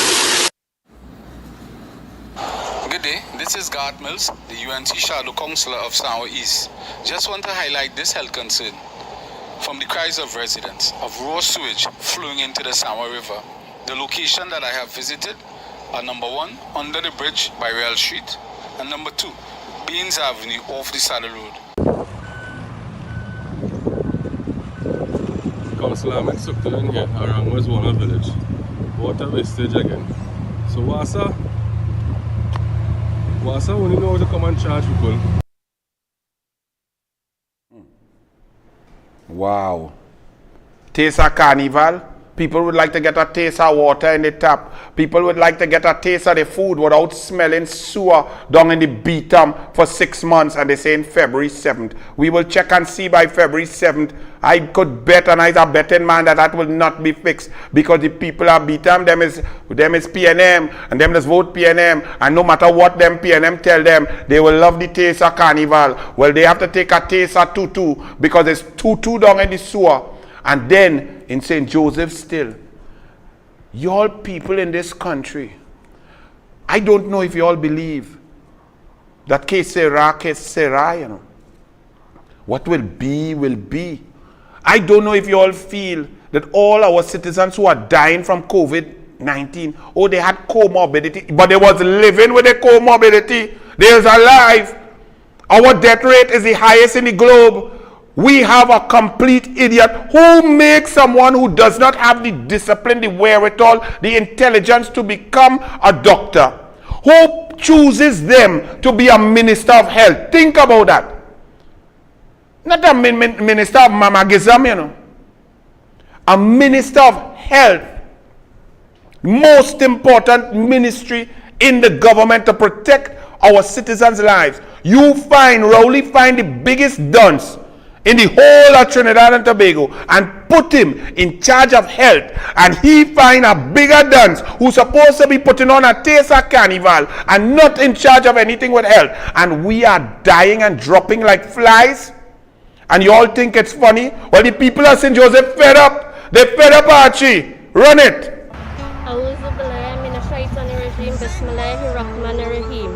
Alhamdulillahi Rabbil Alameen Ar-Rahman Ar-Rahim Maliki Yawmiddin.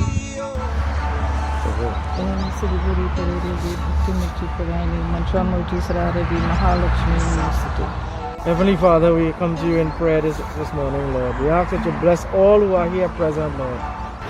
Good morning, Trinidad and Tobago. I'm Seema Ramstan Augusta, Councillor for Balton St. Joseph. This morning here I stand with my colleagues in solidarity. I I give condolences to all the families that lost persons due to the COVID virus. 3,372 people lost their lives in Trinidad and Tobago.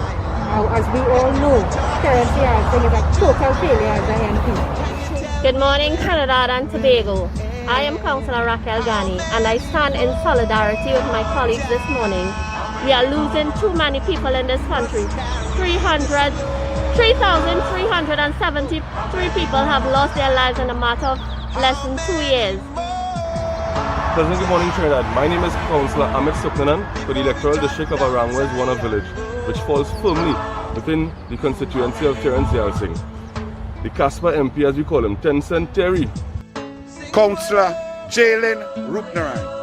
Today we are gathered here today, and the purpose of this is to send condolences to families who would have lost someone during the COVID pandemic. And as you heard, Anil said, 3,373 people died. We are here at St. Joseph Recreation Ground. The councillors of the area, the citizens of Trinidad and Tobago have come together in solemn prayer, a moment of silence for each of the 3,373 citizens that have died of COVID-19 through the incompetence of Terence Yalsing, the Member of Parliament for St. Joseph. The people of St. Joseph know his incompetence already. As you can see, the recreation ground is only fit for goat and cow. The school in the background was built by Kamala Prasad Bisesa and Tim Gopi Singh and has been left to rot. And equipment, material has been stolen. The basketball court in the back is overgrown. The rims are there but no ball to bounce. This is the incompetence of Terence Yalsing. But the nation knows the incompetence now in the COVID-19 response that has put us last in the world.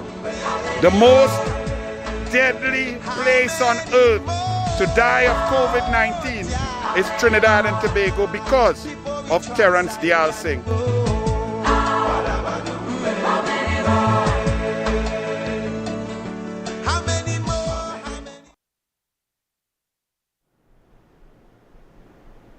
And condolences to all of you citizens who've lost loved ones. Unfortunately, many of them could have been saved with better management systems, with specialists, more investment, more ventilators, more oxygen, better testing, better understanding, locking down the porous borders. Many could have been saved. We did not have to die. Understand that. We tend to just accept it because stupidity becomes the norm. Don't be like this PNM. This is when you think elections don't have consequences. I'm going to show you a video and think about every aspect of life in Trinidad and Tobago that is managed or rather mismanaged by the PNM. The PNM in this next video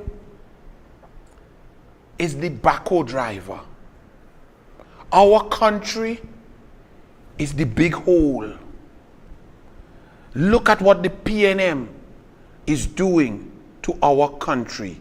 Watch how this PNM drive this backhoe, work this backhoe. Look carefully, and then you understand why sport is in a mess, culture is in a mess, health is in a mess, crime is taking over this country, labor is in a mess. Every sphere of national life, water, electricity, roads, infrastructure, you will see why everything is in a mess. Because you have a PNM driving our economy and our country like this backhoe driver. Watch this.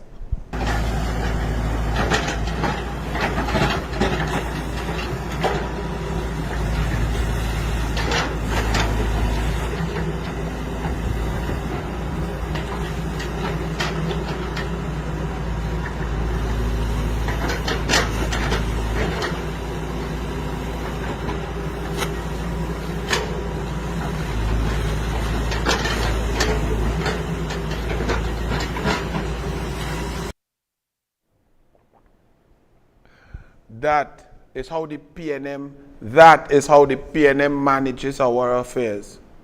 He don't understand why the hole's still full of water. He can't understand. While I may have laughed, it's not funny. It really isn't, because people are suffering due to the incompetence of the PNM. But one thing is sure, that the whole country, starting in Tobago and coming across the entire, every nook and cranny of Trinidad and Tobago, is of this opinion. And this is the opinion of all. Unite, come together, bring all pieces together. The United National Congress has the biggest piece, 309,000. All other citizens, bring your policies, bring your passion, bring your ideas, bring them forth and join with the UNC, because we must save our country. Everybody knows. Listen to what this man had to say. TikTok. Every chance he gets, the finance minister tells us how much money TNT has lost due to the COVID pandemic, which is true. Like everybody else, we have lost a lot of money. But imagine my surprise when I went online today and saw this taste of carnival to cost between $20 to $35 million. This better be Guyanese, that's what I'm talking about. Because I do not see how in a time like this, you all prioritizing between $20 and $35 million to have whatever this is here, because it certainly isn't carnival. And even though the majority of the population is telling you we don't want that carnival thing right now, no, it's not the time, you still was able to swindle 20 to 35 million taxpayers' dollars to fund this stupid project. All Kamala Prasad Bisesa has to do to win the next general election is to live long enough. That's all she has to do. Drink plenty water, get her exercising, and that next election is good as the UNC zone, because nobody likes the PNM right now. Election day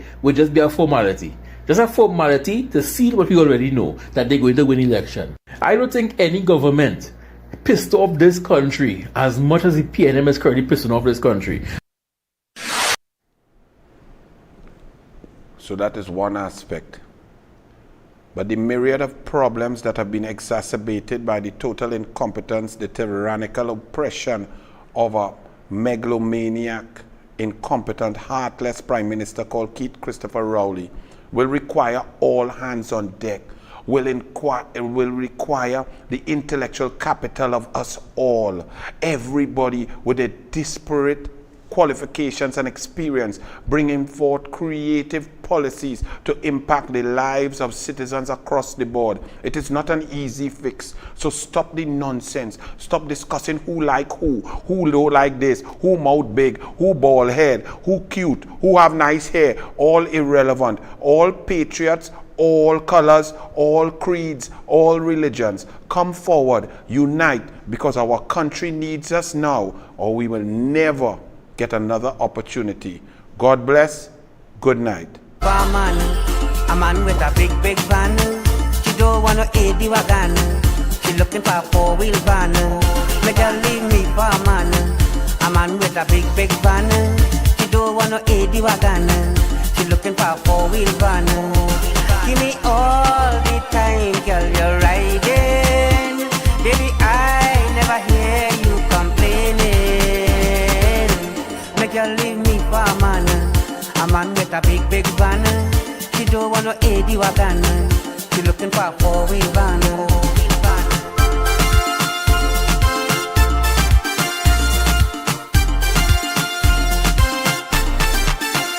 Girl, before we get the AD wagon, it was only P2 transportation. Kimmy girl, I thought you were going strong, but I never know, baby, your eyes so long. Oh, oh.